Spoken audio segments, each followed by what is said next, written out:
Hello my dear students, मैं Meenakshi from VM academy classes Nashik. बच्चों, हम देख रहे हैं क्वेश्चन बैंक।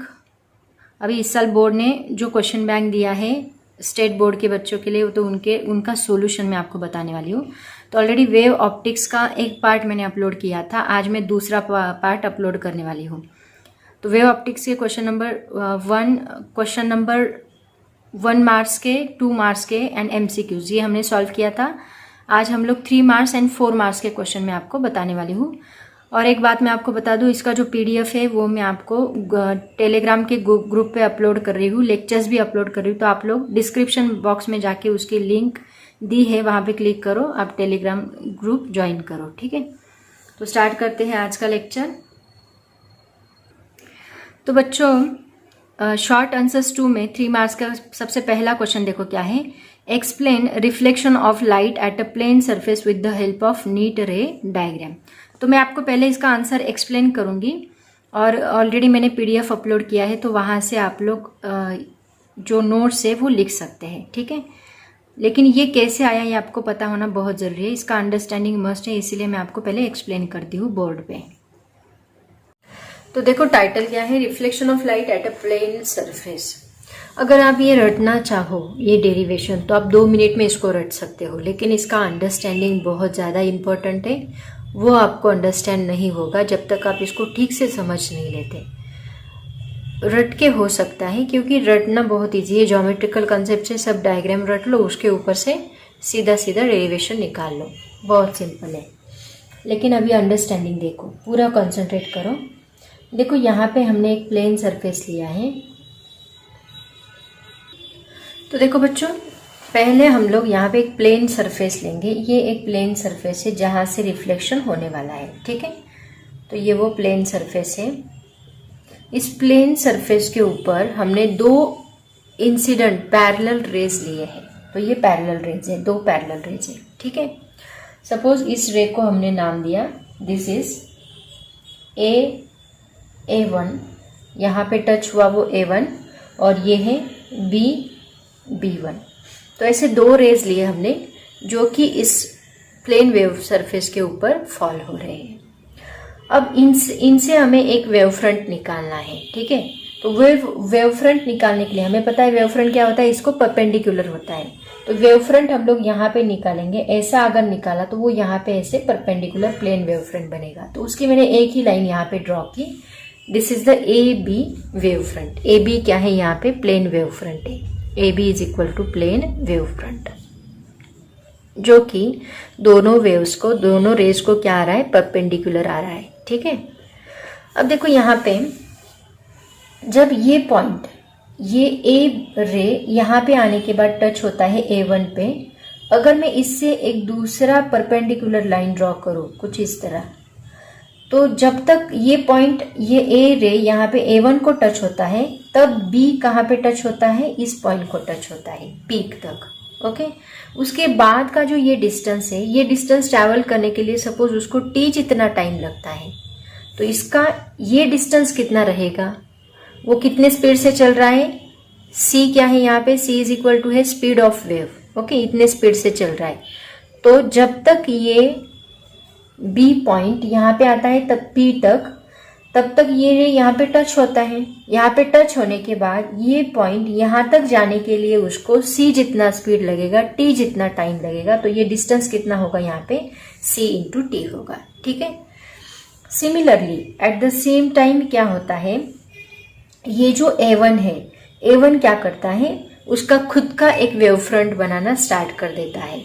तो इसका खुद का एक वेवलेट वो बनाएगा, जो कि कर्व सरफेस में होगा। अगर मुझे यहाँ से, इस पॉइंट से, सपोज ये पॉइंट A है, और यहाँ से इसने एक ऐसा वेवलेट बनाया, तो वो वेवलेट बनाने के लिए मैं क्या करूंगी, यहाँ पे डिस्टेंस लूंगी CT, और यहाँ से एक ऐसा कर्व हम लोग ड्रॉ कर सकते हैं, राइट। सेम यहाँ से भी अगर मुझे दूसरा कर्व बनाना है, तो हम लोग ऐसे दूसरा कर्व ड्रॉ करेंगे।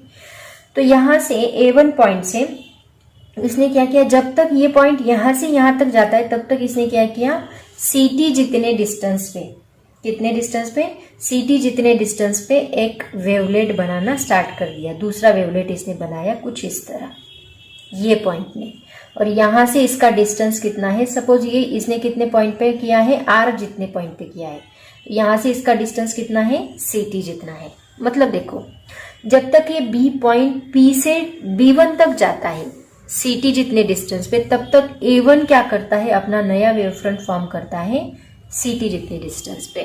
समझ में आया? इसका मतलब ये डिस्टेंस एंड ये डिस्टेंस दोनों क्या है, सेम है, दोनों भी क्या है, इक्वल है। ठीक है। अब देखो अगर मुझे यहां से एक रिफ्रैक्टेड रे बनाना है, मतलब यहां से ये रे जब यहाँ पे पास होगा और यहां से दूसरा वे रिफ्रैक्ट होगा, तो रिफ्रैक्टेड रे क्या रहेगा, ये नए वेव फ्रंट को परपेंडिकुलर रहेगा, क्योंकि वेव फ्रंट क्या होता है, हमेशा इंसिडेंट रे या रिफ्रैक्टेड रे को परपेंडिकुलर होता है। इसका मतलब जो नया रिफ्रैक्टेड रे होगा वो क्या रहेगा, ऐसा रहेगा, जो कि इस वेव फ्रंट को परपेंडिकुलर रहेगा। ठीक है, दिस इज, और इसको हम नाम देंगे सपोज इट इज t, तो A1 इंटू टी यहाँ पे क्या रहेगा, this is the reflected ray. Okay, तो मैं यहाँ पे नाम देती हूँ, ये क्या बना देखो अभी यहाँ पे, देखो यहाँ पे अगर एक कर्व यहाँ पे बनता है, दूसरा कर्व हमने बनाया वो यहाँ पे बना, सपोज ऐसा सेम, क्योंकि ये लाइन ऐसे जा रही है ना, तो यहाँ से एक दूसरा कर्व यहाँ पे बनता है, और तीसरा कर्व यहाँ पे बनता है, और चौथा कर्व यहाँ पे बनता है, और सभी कर्व की टेंजेंट अगर हमने ऐसे ड्रॉ की कुछ इस प्रकार, सभी कर्व की टेंजेंट अगर हमने ड्रॉ की यहाँ से, तो ये जो r इंटू B1 बनेगा, r इंटू B1, समझ में आ रहा है?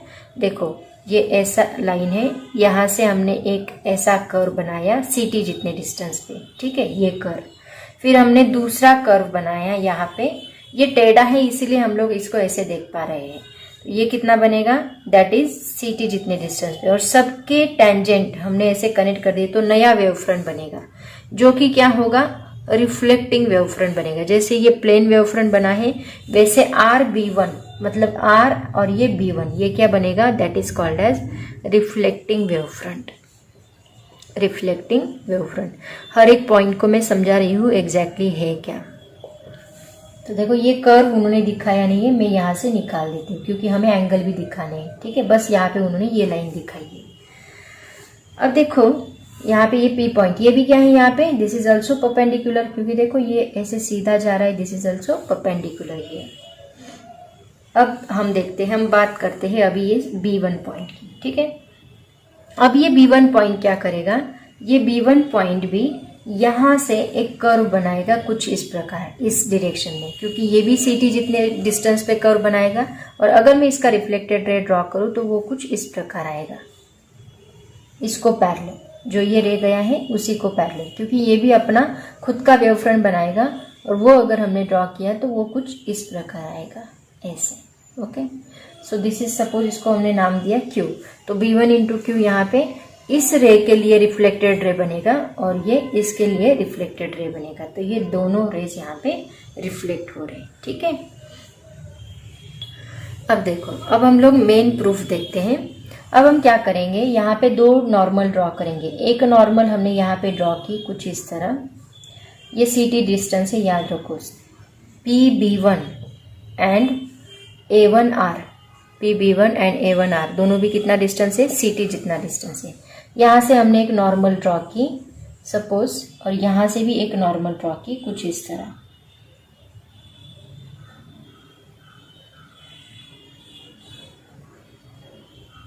ओके, ये नॉर्मल को हमने नाम दिया, इसको हमने नाम दिया M और इसको नाम दिया N। तो A1M is equal to B1N, ये दोनों भी क्या है, नॉर्मल है, normal to the plane. Okay, अब देखो हमें पता है जो इंसिडेंट रे होता है नॉर्मल के साथ जो एंगल बनाता है, ct डिस्टेंस से ऑलरेडी हमने लिखा है, इंसिडेंट रे जो नॉर्मल के साथ बनाता है वो क्या होता है, एंगल ऑफ इंसिडेंस। तो ये क्या है, एंगल ऑफ इंसिडेंस है। सिमिलरली इंसिडेंट जो रिफ्लेक्टेड रे के साथ बनाता है वो क्या होता है, एंगल ऑफ रिफ्लेक्शन होता है। अगर ये एंगल ऑफ इंसिडेंस है, ये एंगल ऑफ रिफ्लेक्शन है, ये एंगल कितना है टोटल, ये एंगल है 90 डिग्री, उसमें से ये आर निकल गया तो ये बचा हुआ एंगल कितना होगा, दैट इज 90 माइनस आर रहेगा। ये क्या रहेगा, 90 माइनस आर। समझ में आ रहा है, दिख रहा है यहाँ पे ये एंगल कितना है बचा हुआ, दैट एंगल इज, यहाँ पे लिखती हूँ 90 माइनस आर, यहाँ का ये एंगल। ठीक है, सिमिलरली इस साइड देखो, यहाँ पे ये एंगल कितना है, आई है, ये एंगल कितना है, आर है, ये टोटल एंगल नॉर्मल के साथ कितना रहेगा, 90 डिग्री रहेगा। तो ये बचा हुआ एंगल, उसमें से ये आई निकल गया तो ये बचा हुआ एंगल कितना रहेगा, 90 माइनस आई रहेगा। कितना रहेगा, 90 माइनस आई। मतलब इस डायरेक्शन का एंगल है 90 माइनस आर एंड इस डायरेक्शन का एंगल है 90 माइनस आई। समझ में आया सबको। अब हम बात करते हैं दो ट्रायंगल की। देखो ये एक ट्रायंगल यहाँ पे है RA1B1। ठीक है, दो ट्रायंगल्स की हम लोग बात करेंगे, triangle A1RB1 and triangle A1PB1। A1PB1।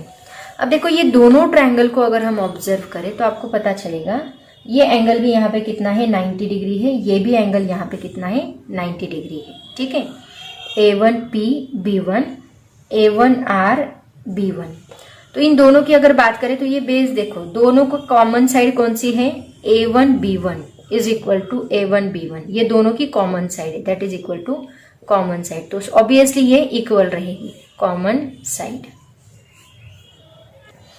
उसके बाद ये भी एंगल 90 डिग्री है, ये भी एंगल 90 डिग्री है। इसका मतलब हम बोल सकते हैं angle A1RB1 is approximately equal to angle A1PB1। ये दोनों एंगल भी क्या है, इनके इक्वल है। उसके बाद हमने देखा कि ये PB1 ये भी कितना है, CT, एंड A1R ये भी कितना है, CT। इसका मतलब हम बोलेंगे A1R is equal to PB1। मतलब देखो इसकी दो साइड इक्वल आ रही है, इसका एक एंगल भी इक्वल आ रहा है, तो इससे हम बोल सकते हैं कि ये जो दोनों ट्रायंगल है ये दोनों क्या है, सिमेट्रिक है, मतलब इक्वल ट्रायंगल है। A1RB1 is approximately equal to क्या आ रहा है, ट्रायंगल A1PB1। अगर ये दोनों इक्वल आ रहे हैं तो हम बोल सकते हैं this angle and this angle is equal, that means we can conclude that angle PA1B1 is equal to angle PB1A1, angle PB1A1। और एंगल PA1B1 कितना है, that is 90 minus r, 90 minus r is equal to, ये angle कितना है, that is 90 minus आई। तो ये दोनों angle अगर इक्वल आ रहे हैं तो इसका मतलब देखो ये 90 इस साइड आया तो वो 0 बनेगा, and minus i is equal to क्या बनेगा, माइनस आर बनेगा। That means i is equal to क्या बनेगा, आर बनेगा। और यही तो क्या है, लॉ ऑफ रिफ्लेक्शन। देखो क्या क्या समझ में आया। अभी इसको आप रट सकते हो इजीली, मैंने आपको बोला रटना बहुत इजी है। इसके लिए क्या करो, डायग्राम को रट लो, डायग्राम रटने के बाद ये सीधा सीधा लिख दो, बहुत सिंपल है। लेकिन ये बात आपको पता होनी चाहिए, क्वेश्चन कहाँ पे आते हैं। देखो, wave front is always perpendicular to the direction of ray, ये बात आपको पता होनी चाहिए, तभी आप लोग ये रे निकाल सकते हो।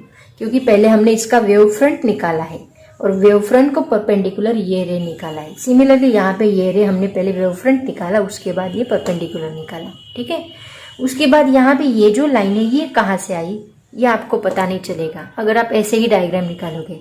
तो ये लाइन यहाँ पे क्या है, ये हमने सभी जो सेकेंडरी वेवलेट्स है उनकी टेंजेंट को, कॉमन टेंजेंट को ड्रॉ किया है, और वो आपकी सेकेंडरी न्यू वेव फ्रंट यहाँ पे फॉर्म हुआ है, जिसको हम कहते हैं रिफ्लेक्टिंग वेव फ्रंट। तो यहाँ पे ये प्लेन वेव फ्रंट है जो इंसिडेंट रे का फॉर्म हुआ है, और ये रिफ्लेक्टिंग वेव फ्रंट है जो सभी वेवलेट्स को मिला के, उनकी टेंजेंट्स को मिला के वो फॉर्म हुआ है।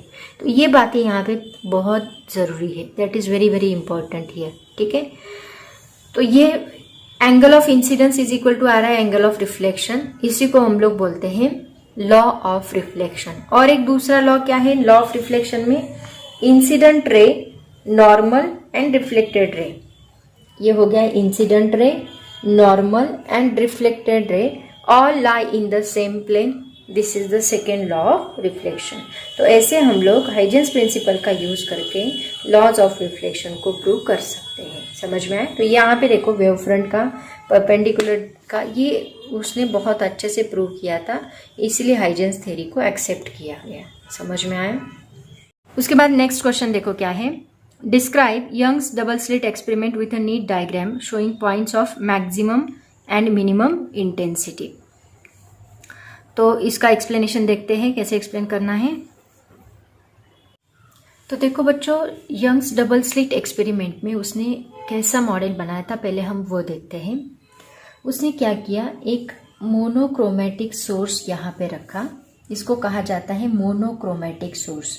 मोनोक्रोमेटिक का मतलब क्या होता है, मोनो मतलब सिंगल, क्रोम मतलब लाइट होता है। मोनोक्रोमेटिक मतलब सिंगल वेवलेंथ वाला लाइट। जैसे कि रेड होगा तो रेड, एक कलर की एक वेवलेंथ होती है, सेम वेवलेंथ होती है। सपोज ये रेड कलर का लाइट है तो रेड कलर का, येलो है तो येलो, सेम कलर का लाइट। ऐसे एक लाइट हम लोग यहाँ पे रखेंगे, क्योंकि अगर हमने मल्टी कलर का लाइट लिया तो उसकी वेवलेंथ्स अलग अलग होती है, हमें सिंगल वेवलेंथ वाला लाइट चाहिए।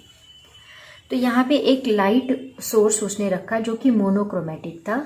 उससे निकलने वाली वेव्स कुछ इस प्रकार यहाँ से ट्रैवल कर रही। ये वेव्स के आगे उसने कॉन्वेक्स लेंस रखा था। कॉन्वेक्स लेंस इसलिए रखा था ताकि आने वाला जो लाइट है वो एक डायरेक्शन में, स्ट्रेट डायरेक्शन में यहाँ से पास हो, इसलिए उसने ये कॉन्वेक्स लेंस इसके आगे रखा था।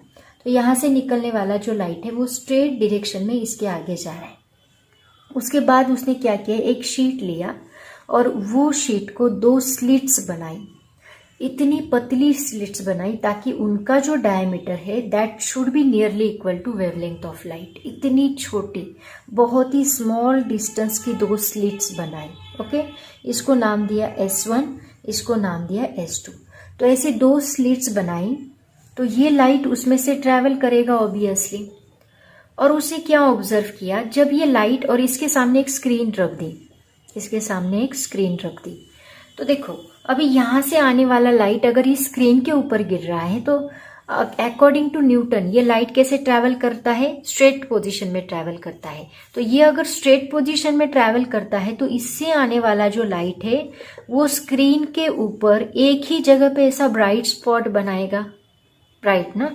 अगर ये लाइट स्ट्रेट डायरेक्शन में ट्रैवल करता है तो स्क्रीन के ऊपर एक ही जगह पे, एक ही प्लेस पे जो उसके सामने है एग्जैक्टली वहां पे ऐसे ब्राइट स्पॉट बनना चाहिए। बट यंग्स ने क्या ऑब्जर्व किया, ये लाइट जब इसमें से पास होता है तो वो सिंगल ब्राइट स्पॉट नहीं बनाता। वो कैसे स्क्रीन पे कैसे स्ट्रक्चर बनाता है, एक ऐसा पोर्शन बनाता है जो बहुत ही डार्क है, उसके बाद कुछ ऐसा पोर्शन बनाता है जो बहुत ही ब्राइट है, फिर डार्क, फिर ब्राइट, फिर डार्क, फिर ब्राइट, ऐसा अल्टरनेट डार्क ब्राइट का वो स्ट्रक्चर बनाता है। और इसी को हम लोग क्या बोलते हैं, this is called as interference pattern. इसको हम लोग क्या बोलते हैं, इंटरफेरेंस पैटर्न बोलते हैं। और इसके ऊपर जो ये डार्क ब्राइट जो स्पॉट रीजन हमें दिखाई दे रहा है इसको बोला जाता है फ्रिंजेस। क्या बोला जाता है, फ्रिंजेस। तो ये बहुत ही बड़ा इन्वेंशन था यंग्स का। समझ में आया क्या किया था उसने, एक सोर्स ऑफ लाइट लिया था जो कि मोनोक्रोमेटिक था, उसके आगे उसने कॉन्वेक्स लेंस रखा। एक्चुअली तब मोनोक्रोमेटिक सोर्स नहीं था, उसने व्हाइट लाइट में ही ये बनाया था। उसके आगे एक कॉन्वेक्स लेंस का वैसे कोई ज़रूरत नहीं वहाँ पे, बस इसकी ज़रूरत यही है कि ताकि आने वाला जो लाइट है वो सिंगल डायरेक्शन में पास हो। तो यहाँ से पास होने वाला लाइट सिंगल डायरेक्शन में इस शीट के ऊपर पास होता है, जिसमें 2 छोटी छोटी स्लिट्स बनाई है। जो स्लिट्स उनका डायमीटर बहुत ही छोटा है, वो डायमीटर से पास होने वाला जो लाइट है वो कैसे पास हो रहा है, वेव के फॉर्म में। अब देखो यहाँ पे ये फ्रिंजेस के ऊपर से पता चला कि ये जो पास होने वाला लाइट है वो कैसे पास हो रहा है, that light is pass in the form of waves. कुछ इस प्रकार इंटरफेरेंस पैटर्न मैंने एक्सप्लेन किया था ना आपको, तो इससे पता चला कि ये लाइट किस में फॉर्म पास हो रहा है, वेव्स के फॉर्म में पास हो रहा है। अब क्वेश्चन ये अराइज होता है कि इसमें डार्क ब्राइट फॉर्म क्यों होता है, क्योंकि इसमें जो फॉर्म होने वाला इंटरफेरेंस पैटर्न है वो क्या होता है, constructive interference and destructive interference होता है। तो हमें पता है कंस्ट्रक्टिव इंटरफेरेंस एंड डिस्ट्रक्टिव, इसके पहले लेक्चर में देखो मैंने आपको एक्सप्लेन किया है। तो इससे फॉर्म होने वाला लाइट यही है, जहाँ पे डार्क स्पॉट है वहाँ पे क्या है, डिस्ट्रक्टिव इंटरफेरेंस। जहाँ पे डार्क स्पॉट है वहाँ पे डिस्ट्रक्टिव इंटरफेरेंस। क्योंकि डिस्ट्रक्टिव इंटरफेरेंस में क्या होता है, डिस्ट्रक्टिव इंटरफेरेंस मतलब when one crest is fall on the trough. यहाँ पे देखो ये क्रेस्ट का वेवलेट है, ये ट्रफ का, राइट ना। यहाँ पे क्रेस्ट, यहाँ पे ट्रफ, यहाँ पे क्रेस्ट, यहाँ पे ट्रफ। तो जब एक क्रेस्ट दूसरे ट्रफ पे कोलाइड होता है, को इंसाइड होता है, और उससे फॉर्म होने वाला जो पैटर्न बनता है वो कौन सा बनता है, डिस्ट्रक्टिव इंटरफेरेंस। और जब एक क्रेस्ट को ट्रफ को इंसाइड होता है तो उससे फॉर्म होने वाला पैटर्न जो बनता है वो कैसा होता है, ब्राइट पैटर्न होता है। समझ में आए? तो यही ये एक्सपेरिमेंट बताता है। मतलब ये पूरा खेल किसका है, कंस्ट्रक्टिव एंड डिस्ट्रक्टिव इंटरफेरेंस का। इसका मतलब क्या कि लाइट जो है वो एक वेव नेचर का है। इससे ये सोर्सेस के पता चल गया। अब देखो ये प्राइमरी सोर्स हो गया इसमें, और ये दो स्लीट्स जो है ये भी तो क्या कर रही, वेवलेट्स फॉर्म कर रही। इसका मतलब ये सेकेंडरी सोर्स का काम कर रही है। तो ये दोनों यहाँ पे सेकेंडरी सोर्स बन गए और ये प्राइमरी सोर्स बन गया। तो इससे रिलेटेड बहुत सारी बातें हमें यहाँ पे स्टडी करनी है। अब देखते हैं कंस्ट्रक्टिव एंड डिस्ट्रक्टिव इंटरफेरेंस कैसे फॉर्म होता है। फिर आगे हमें कुछ डेरिवेशंस भी देखने हैं, उनकी कंडीशंस वगैरह, जो कि बहुत इंपॉर्टेंट है। हर एक टॉपिक को अंडरस्टैंड करो। फॉर्मूले रट के आप लोग न्यूमेरिकल सॉल्व कर सकते हो, बट टॉपिक को अंडरस्टैंड करना बहुत जरूरी है। ठीक है, तो देखते हैं कैसे इंटरफेरेंस फॉर्म होता है। तो देखो बच्चों, यहाँ पे मैं आपको दिखाती हूँ यंग्स डबल स्लिट एक्सपेरिमेंट में कैसे इंटरफेरेंस फॉर्म हुआ था। अभी मुझे बोर्ड पे अच्छे से निकालते नहीं आता तो मैं आपको दिखाती हूँ। तो ये है सोर्स ऑफ लाइट। यहाँ से निकलने वाला जो लाइट है, यहाँ कॉन्वेक्स लेंस रखा है, ये इसमें से पास हो रहा है, और ये है स्लिट 1 स्लिट 2। तो इसमें देखो ये एक वेव है, ये दूसरी वेव। जो डॉटेड लाइन से दिखाई है वो क्या है, दैट इज द ट्रफ। और जो स्ट्रेट लाइन से दिखाई है, स्ट्रेट कर्व है, वो क्रेस्ट का है, डॉटेड कर्व वो ट्रफ का है। तो यहाँ पे देखो, अगर आप ये लाइन देखोगे तो इसमें देखो, यहाँ पे देखो ये क्रेस्ट है और ये डॉटेड लाइन का ट्रफ यहाँ पे कोइंसाइड हो रहा है। सिमिलरली यहाँ पे देखो ये ट्रफ और ये क्रेस्ट, ये दोनों यहाँ पे कोइंसाइड हो रही है। सिमिलरली यहाँ पे ये ट्रफ एंड ये क्रेस्ट, ऐसे सब क्रेस्ट ट्रफ कोइंसाइड हो रहे और सब एक लाइन में यहाँ पे फॉल हो रहे, राइट ना। तो यहाँ पे फॉल होने वाला लाइट कैसा रहेगा, मिनिमम रहेगा। लाइट मिनिमम है मतलब पोर्शन कैसा होगा, डार्क होगा, जिसमें लाइट नहीं आ रहा है, क्योंकि दोनों कैंसिल कर रहे हैं एक दूसरे को। क्रेस्ट एंड ट्रफ एक दूसरे को कैंसिल कर रहे हैं। पार्टिकल वाइब्रेट कौन सी भी डायरेक्शन में नहीं हो रहा है, जीरो डायरेक्शन में वाइब्रेट हो रहा है। क्योंकि मैंने आपको बताया, हम लोगों ने प्रिंसिपल ऑफ सुपरपोजिशन पढ़ा है। जब क्रेस्ट एंड ट्रफ को इंसाइड होते हैं तो पार्टिकल ना ऊपर जाता है ना नीचे जाता है, पार्टिकल उसी की उसी पोजीशन पे रहता है। डिटेल में देखो, अंडरस्टैंड करना बहुत इंपॉर्टेंट है। उसके बाद देखो, उसके बाद नेक्स्ट पोर्शन जो फॉर्म हुआ वो कैसे हुआ, यहाँ पे ट्रफ को इंसाइड हो रहा है, यहाँ पे क्रेस्ट को इंसाइड हो रहा है, यहाँ पे ट्रफ को इंसाइड हो रहा है, वापस क्रेस्ट ट्रफ क्रेस्ट ट्रफ। तो ये सभी ऐसे को इंसाइड होके यहाँ पे फॉर्म होने वाला लाइट, यहाँ का पार्टिकल मैक्सिमम वाइब्रेट करेगा। इसका मतलब बहुत लाइट पास करेगा। इसका मतलब हमें यहाँ पे मैक्सिमम लाइट मिलेगा। मतलब कौन सा इंटरफेरेंस मिलेगा, ब्राइट इंटरफेरेंस, जो कि लाइट हमें बहुत ज़्यादा देगा। ठीक है। सिमिलरली नेक्स्ट इसमें हमें क्रेस्ट ट्रफ को इंसाइड होंगे तो मिनिमम लाइट, नेक्स्ट इसमें क्रेस्ट ट्रफ होंगे तो मैक्सिमम। ऐसे हमें अल्टरनेट मिनिमम मैक्सिमम लाइट मिलता है। और जो स्क्रीन पे हमें पैटर्न दिखता है इस PQ स्क्रीन पे, वो कुछ ऐसा दिखता है, डार्क ब्राइट फ्रिंजेस हमें यहाँ पे मिलते हैं। ठीक है। तो इसको कहा जाता है, जहाँ पे डार्क पैटर्न है उसको हम कहते हैं डिस्ट्रक्टिव इंटरफेरेंस, क्योंकि because the trough coincide with the crest and crest coincide with the trough, that's why we will get the destructive interference there. But here crest coincide with the crest and trough coincide with the trough, that's why we will get the constructive interference here. That means we will get the bright spot here and we will get the dark spot here. तो इसकी जो conditions है वो अभी हमें study करने हैं। तो ये हो गया Young's double slit interference experiment और उससे फॉर्म होने वाला पैटर्न, वो कुछ इस प्रकार है। अब इससे हम लोग कुछ फॉर्मूलेज डिराइव करने वाले हैं, किसके फॉर्मूले वो भी मैं आपको बताऊंगी। फिलहाल आप लोग ये पैटर्न कैसा फॉर्म हुआ है उसको याद रखो, ठीक है। नेक्स्ट क्वेश्चन देखो क्या है, explain experimental setup for Fraunhofer diffraction with NEET diagram. तो इसकी डायग्राम भी आपको दिखाने वाली हूँ, तो डायग्राम का स्क्रीनशॉट ले लो और इसके पीडीएफ जो है वो टेलीग्राम से ले लो। मैं आपको एक्सप्लेन करूंगी, अंडरस्टैंड करना है आपको कैसे आता है, ठीक है। तो बच्चों डिफ्रैक्शन के ऊपर सबसे पहला इन्वेंशन जो किया था वो 2 साइंटिस्ट लोगों ने किया था, और वो दोनों भी साइंटिस्ट ने बहुत अच्छा इन्वेंशन किया था। तो दोनों का डिफरेंस क्या है वो एग्जैक्टली हम लोग पढ़ने वाले हैं। एक्चुअली फ्रेस्नेल का यहाँ पे डिफ्रैक्शन जो है उसका फॉर्मूला हम लोग नहीं देखेंगे, उसकी जस्ट इंट्रोडक्शन में आपको बताऊंगी। लेकिन फ्राउनहोफर डिफ्रैक्शन जो है उसको हम डिटेल में स्टडी करने वाले हैं। तो फ्राउनहोफर और फ्रेस्नेल के डिफ्रैक्शन में डिफरेंस क्या है देखो।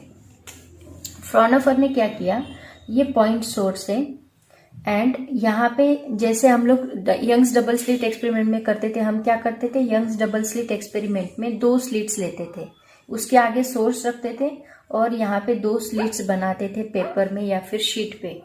तो ये होगा S1 एंड ये होगा S2। तो यहाँ पे एक पॉइंट सोर्स है और 2 स्लिट्स होती थी यंग्स डबल स्लिट एक्सपेरिमेंट में। लेकिन फ्राउनहोफर में क्या किया कि एक पॉइंट सोर्स लिया और एक ही स्लिट बनाई, या फिर ऑब्स्टैकल भी आप बोल सकते हैं, इसमें एक ही स्लिट बनाई।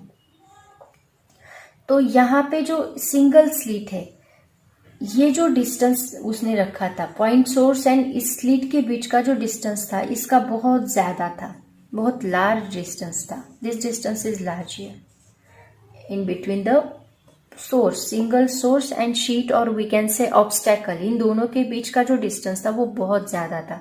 उसकी वजह से क्या हुआ देखो, ये स्लिट थोड़ी बड़ी बनाती हूं मैं। उसकी वजह से क्या हुआ, अब यहाँ पे कंसिडर करो ऐसी वेवलेट्स फॉर्म हो रही है। ये वेवलेट्स ऐसे फॉर्म होते होते यहाँ से पास होते होते होते होते वो ये शीट तक आ गई, ठीक है। और जब ये शीट तक आ गई तो यहाँ पे आने के बाद क्या होगा देखो, ये वेवलेट्स कुछ इस प्रकार आ गई। तो यहाँ पे आने के बाद क्या होगा, ये यहाँ से ऐसे गुजर रही है। तो हमें क्या लग रहा है, ये जो यहाँ तक हमने स्लिट बनाई थी, तो अभी देखो ये आपको कर्व पोर्शन दिख रहा है, बिल्कुल भी नहीं। ये हमें कौन सा पोर्शन लग रहा है, this is the plane wave front लग रही है। अगर ये शीट में से हम लोग देखेंगे तो हमें क्या लगेगी, ये एक प्लेन वेव फ्रंट है, ऐसे हमें फील होगा। ये किसकी वजह से हुआ, क्योंकि ये जो डिस्टेंस है ये बहुत ही लार्ज है, और लार्ज डिस्टेंस की वजह से ये जो सेकेंडरी सोर्स यहाँ पे फॉर्म हो रहा है वो हमें एक प्लेन वेव फ्रंट लग रही है, राइट ना। बट यंग्स डबल स्लिट में क्या होता था, एक सिंगल स्लिट होती थी, 2 स्लिट्स होती थी और उनका जो डिस्टेंस है वो बहुत ही छोटा होता था। बट इसका एपर्चर थोड़ा बड़ा होता है, इसको हम एपर्चर बोलते हैं। ये जो विड्थ होती है ना उसको एपर्चर बोलते हैं होल का। तो ये थोड़ा बड़ा होता है ताकि इसमें से लाइट पास हो सके ज्यादा से ज्यादा। तो ये सोर्स इतना दूर है तो इससे पास होने वाला जो लाइट है, ये जो वेवलेट है, ये हमें एक ऐसी प्लेन दिखती है, लीनियर दिखती है। बट फ्रेस्नेल ने क्या किया, फ्रेस्नेल ने ये पॉइंट सोर्स यहाँ पे और शीट भी यहाँ पे ही रखी, यहाँ पे। तो ये स्लिट जो यहाँ पे फॉर्म हो रही है वो कुछ इस प्रकार फॉर्म हो रही थी, वो हमें ऐसी दिख रही थी, ऐसी, मतलब एक कर्व पोर्शन और एक सिलिंड्रिकल पोर्शन दिख रहा था। क्यों, क्योंकि ये जो डिस्टेंस था ये बहुत ही स्मॉल था, उसकी वजह से। तो ये दोनों में डिफरेंस था।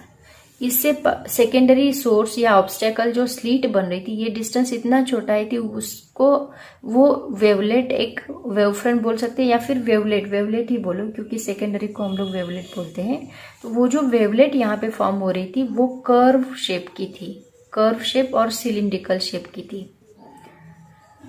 लेकिन यहाँ पे क्योंकि दोनों का डिस्टेंस स्मॉल था, यहाँ पे जो बन रही थी वो प्लेन। ये दोनों में डिफरेंस है। तो यही आपको नेक्स्ट क्वेश्चन में उन्होंने पूछा है, what are Fraunhofer and Fresnel's diffraction. तो इसका आंसर देखो क्या है। So see the what is the difference between this two. First, Fraunhofer diffraction, if the distance between the primary source of light, the obstacle slit causing diffraction and the screen of viewing, the diffraction pattern are very large. The diffraction is called Fraunhofer diffraction. इसमें दोनों में जो difference है, तो जो distance है primary source and the obstacle slit में, वो बहुत ही ज़्यादा है। उसकी वजह से वहाँ पे जो डिफ्रैक्शन फॉर्म होता है उसको हम बोलते हैं Fraunhofer diffraction. Second point, in this case, the wavefront incident on the obstacle can be considered to be a plane wavefront। जैसे कि मैंने आपको बोला, वो एक plane wavefront दिखेगी हमें। Okay, this is the Fraunhofer diffraction। And Fresnel diffraction क्या रहेगा? In this case, the distance are much smaller and the incident wavefront is either cylindrical और spherical depending on the source. ये हमें एक cylindrical दिखेगी या स्पेरिकल। अगर point source है तो स्पेरिकल दिखेगी, अगर सिलेंड्रिकल सोर्स है तो वो सिलेंड्रिकल दिखेगी, लीनियर सोर्स है तो ऐसे Fresnel diffraction and Fraunhofer diffraction होता है।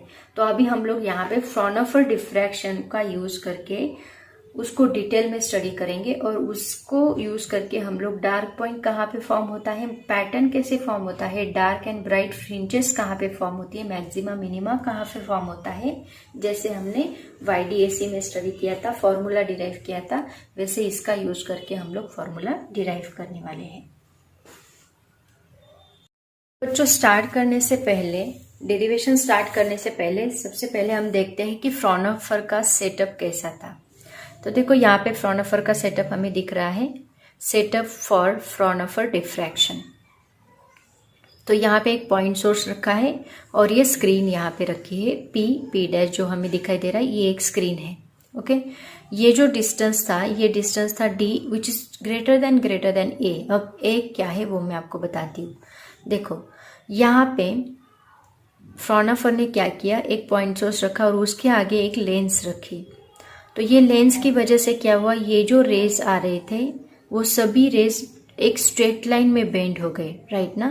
तो ये एक स्ट्रेट पोजीशन में सभी रेज बेंड हो गए। अब हमें पता है कि इससे जो फॉर्म होने वाली सेकेंडरी वेवलेट्स होती है, ये वेवलेट्स है एक्चुअली, तो इसके ऊपर जितने भी पॉइंट्स रहेंगे ये किसका काम करेंगे, सेकेंडरी सोर्स का काम करेंगे। According to Huygens wave principle हमें पता है कि जो वेवलेट्स फॉर्म होती है, वेवलेट्स के ऊपर जो पॉइंट सोर्स होते हैं वो सभी क्या होते हैं, एक सेकेंडरी सोर्स का काम करते हैं, मतलब उनसे और भी एक्स्ट्रा वेव्स निकलती है। तो सपोज ये पॉइंट मैंने कंसीडर किया, तो इससे और भी वेव्स निकलेगी, मतलब इससे और ज्यादा लाइट रेज ऐसे बाहर निकलेंगे, तो उसमें से 2 लाइट रेज यहाँ पे कंसीडर किया है। वापस यहाँ पे एक पॉइंट है, इससे भी बहुत सारे रेज बाहर निकलेंगे, इससे भी बहुत सारे रेज बाहर निकलेंगे, इससे भी बहुत सारे, और ये सभी रेज को एक जगह इकट्ठा करने के लिए वापस हमने फ्राउनहोफर ने क्या किया, यहाँ पे एक लेंस रखी। ठीक है, तो ये लेंस की वजह से क्या हुआ, देखो ये जो स्ट्रेट पास होने वाले रेज थे जिनका पाथ डिफरेंस 0, जो सभी स्ट्रेट पास होने, क्योंकि इसमें बहुत सारे सोर्सेस है। देखो जो डिफ्रैक्शन होता है, डिफ्रैक्शन में एक सोर्स नहीं होता, जैसे कि हमने YDAC में 2 ही सोर्सेस देखे थे, S1 एंड S2, लेकिन डिफ्रैक्शन में आपको नंबर ऑफ सोर्सेस मिलेंगे, क्योंकि एक सिंगल वेवलेट के ऊपर जो उस स्लिट से पास हो रही है उसके ऊपर बहुत सारे सोर्सेस है। वहां से 3 सोर्सेस यहाँ पे कंसीडर किए हैं, A, O, B। ओके, तो ये सेकेंडरी सोर्स का काम कर रहे हैं, तो इससे पास होने वाले जो रेज है तो वो सभी रेज एक जगह लिए जिनका पाथ डिफरेंस क्या है, 0, मतलब स्ट्रेट पास होने वाला लाइट। तो ये लेंस क्या करेगी, ये स्ट्रेट पास होने वाला लाइट यहाँ पे बेंड करेगी, देखो इस डायरेक्शन में ऐसे बेंड करेगी, तो ये यहाँ पे P0 पॉइंट पे एक सेंट्रल मैक्सिमा हमें मिलेगा, मतलब सेंट्रल ब्राइट पॉइंट मिलेगा, क्योंकि यहाँ से आने वाले सभी रेस का पाथ डिफरेंस क्या है, 0 है। तो यहाँ पे एक सेंट्रल मैक्सिमा मिलेगा, एंड जिनके बीच में कुछ एंगल है, मतलब उसमें कुछ तो भी पाथ डिफरेंस होगा, चाहे वो λ/2 हो, चाहे वो लैम्बडा हो, चाहे 3 λ/2 हो, कुछ ना कुछ पाथ डिफरेंस सब में रहेगा, राइट ना। अगर यहाँ पे देखो स्ट्रेट लाइन ड्रॉ की है, तो देखो इसमें इतना पाथ डिफरेंस आ रहा है, इसमें इतना आ रहा है, इसमें इतना आ रहा है, इसमें इतना आ रहा है, इन सब में पाथ डिफरेंस आ रहा है। तो उसकी वजह से ये जो वेव्स यहाँ पे ट्रैवल करेगी, जहाँ पे ये रीच होगी वहां पे हमें एक मिनिमा मिलेगा, मतलब डार्क पॉइंट मिलेगा, क्योंकि उन सब में पाथ डिफरेंस अलग अलग है। तो यहाँ पे 2 पॉइंट्स मिल रहे हैं, एक पॉइंट जो है P0 जो सेंट्रल मैक्सिमा है, और दूसरा पॉइंट जो है P जो एक डार्क पॉइंट है। उसके बाद अल्टरनेट डार्क ब्राइट ऐसी फ्रिंजेस हमें मिलेगी। ओके, तो ऐसा था सेटअप फॉर फ्राउनहोफर डिफ्रैक्शन। तो इसी का यूज़ करके हम लोग आगे का फॉर्मूला डिराइव करने वाले हैं। तो कंसंट्रेट करो क्योंकि थोड़ा सा कॉम्प्लिकेटेड है।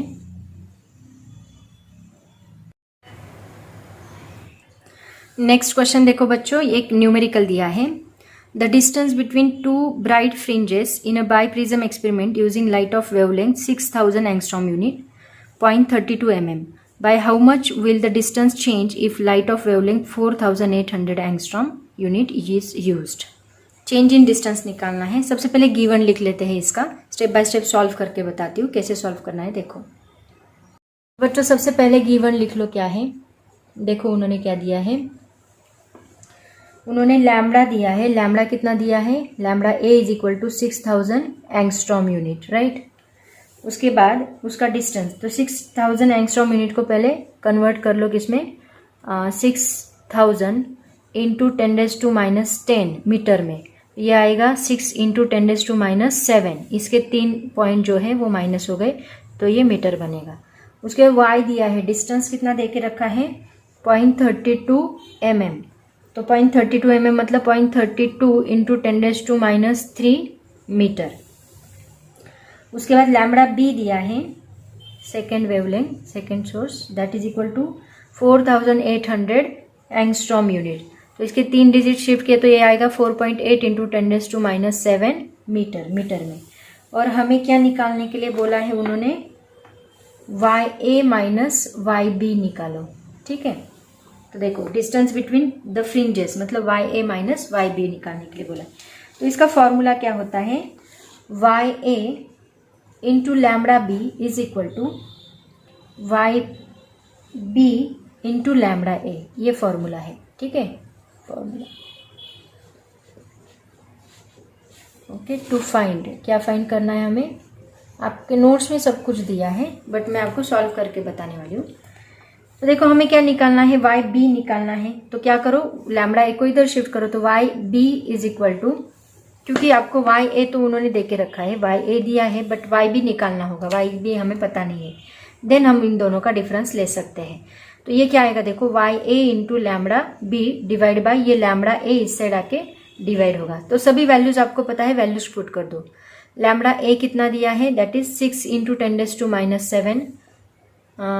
एक मिनट, लैम्बडा बी चाहिए ना, YA चाहिए हमें। YA कितना दिया है, 0.32 इंटू 10⁻³ लैम्बडा बी कितना दिया है, 4.8 इंटू 10⁻⁷। एंड लैम्बडा ए कितना दिया है, 6 इंटू 10⁻⁷। तो 10⁻⁷, 10⁻⁷ कैंसिल, ये होगा 0.8, राइट। 0.8 इंटू 0.32 करो, कितना आता है। तो ये इन दोनों का मल्टीप्लीकेशन कितना आता है, 0.256 इंटू 10⁻⁻3। ओके, ये देखो ये 0.32 इंटू 10⁻⁻3, ये 0.256 इंटू 10⁻⁻3। तो YA माइनस YB निकालो, कितना आता है, दैट इज YA कितना है, 0.32 इंटू 10⁻³ माइनस 0.256 इंटू 10⁻3। अब 10⁻3 कॉमन निकल सकता है, तो आप डायरेक्टली इन दोनों की सब्ट्रैक्शन कर सकते हैं। तो वो कितनी आएगी, that is equal to 0.064 into 10⁻3। इन दोनों का 10⁻3 कॉमन निकाला, तो ये कितना आएगा, 0.064 mm, राइट। इन दोनों का डिस्टेंस जो है उसमें डिफरेंस कितना आ रहा है, इतना। ऐसे हम लोग इसको सॉल्व करेंगे। PDF में ऑलरेडी दिया है, अगर आप नोट डाउन करना चाहते हैं तो कर लो। नेक्स्ट क्वेश्चन देखो क्या है, a parallel beam of green light of wavelength 546 nanometre passes through a slit of width 0.4 mm. The intensity pattern of the transmitted light is seen on a screen which is 40 centimeter away. What is the distance between the two first order minima? देखो कैसे solve करना है। तो देखो बच्चों, pattern कैसे form होता है, सेंट्रल मैक्सिमा होता है, देन यहाँ फर्स्ट मिनिमा, देन यहाँ सेकेंड मिनिमा। मतलब ये फर्स्ट ऑर्डर मिनिमा जो है, इनके बीच का डिस्टेंस हमें निकालने के लिए बोला है। तो इनके बीच का जो डिस्टेंस रहेगा वो क्या रहेगा, दैट इज द मैक्सिमा, ये मैक्सिमा की जो विड्थ है वो इन दोनों के बीच का डिस्टेंस रहेगा, राइट ना। सेंटर में मैक्सिमा होता है, उसके बाद first order minima, first order minima, second order maxima, second order maxima. तो ये सेंट्रल मैक्सिमा का डिस्टेंस ही क्या रहेगा, उनकी विड्थ ही क्या रहेगी, फर्स्ट ऑर्डर मिनिमा का डिस्टेंस। तो देखो कैसे निकालना। तो उसका फॉर्मूला जो है क्या होता है, पहले गिवन लिखते हैं देन फॉर्मूला बताती हूँ। गिवन लैम्बडा उन्होंने देख के रखा है 546 nanometre, that means 546 into 10⁻⁹ metre. Then A दिया है 0.4 mm, that means 0.4 into 10⁻³ metre. Then D दिया है 40 सेंटीमीटर, 40 इंटू 10⁻² मीटर। और हमें निकालना है distance between two first order minima. To find distance between two first order minima. देखो, तो सबसे पहले फॉर्मूला लिख लो। फॉर्मूला क्या है, विड्थ ऑफ सेंट्रल मैक्सिमा कितनी होती है, WC इज इक्वल टू, वही हमें निकालना है 2 लैम्बडा डी डिवाइड बाय ए। तो देखो इन सब की वैल्यू आपको पता है, पुट कर दो। 2 इंटू लैम्बडा कितना है 546 इंटू 10⁻⁹, डी कितना है 40 इंटू 10⁻² डिवाइड बाय ए कितना है 0.4 इंटू 10⁻3। ओके, तो ये कितना आएगा, इसको 4 इंटू 10⁻⁴ कर लो ताकि आपको कैलकुलेशन में इजी जाएगा। तो ये कितना होगा 10 जा, राइट ना। तो ये सभी 10 की पावर एक जगह कर लो। 2 इंटू 546 कितना आएगा 1092 इंटू 10⁻⁹, ये कितना है 1, 10⁻1 प्लस, तो ये -2, ये माइनस पर ऊपर आके +4 बनेगा। इन सब की एडिशन करो कितनी होती है -8, -8 -2 -10, -10 में से 4 गए -6, मतलब क्या आएगा 1092 इंटू 10⁻⁶। इसका अगर 3 डिजिट हमने आगे शिफ्ट किया तो कितना बनेगा 1.09, इसके 3 कम हो जाएंगे मतलब 10⁻³ बनेगा, राइट, दैट इज मीटर। इसको आप ऐसे भी लिख सकते हो 1.093 मिलीमीटर, ऐसे भी आप लोग लिख सकते हो, ठीक है। ये आया आपका WC और यही आपका फाइनल आंसर है, that is distance between two first order minima is equal to 1.093 mm। Okay, आया समझ में। अब देखते हैं लास्ट न्यूमेरिकल इसका, वो भी सेम आपको सॉल्व करना है। देखो कैसे, क्वेश्चन देखो क्या है। In front of a diffraction by a narrow slit a screen is placed at a distance 2 metre from the lens to obtain the diffraction pattern. If the slit width is 0.2 mm and the first minima is 5 mm on either side of central maxima. Find the wavelength of light. उसी तरह solve करना है, वही central maxima का ही formula use करना है जो हमने 5th एग्जाम्पल में यूज किया, उसी का यूज करके अभी आपको लैम्बडा निकालना है। देखो कैसे निकालेंगे, पहले गिवन लिख लो। गिवन डी दिया है 2 मीटर, ए दिया है 0.2 mm, that is equal to 0.2 into 10⁻³ metre. उसके बाद y दिया है 5 mm, right. Then central maxima, width of central maxima दी है, विड्थ ऑफ सेंट्रल मैक्सिमा हमें निकालनी है, width of central maxima. y क्या फर्स्ट ऑर्डर दिया है ना, फर्स्ट ऑर्डर डार्क फ्रिंज, मतलब ये दिया है उन्होंने, वही बोला है ना फर्स्ट मिनिमम, मतलब y फर्स्ट मिनिमम ऐसे हम बोलेंगे।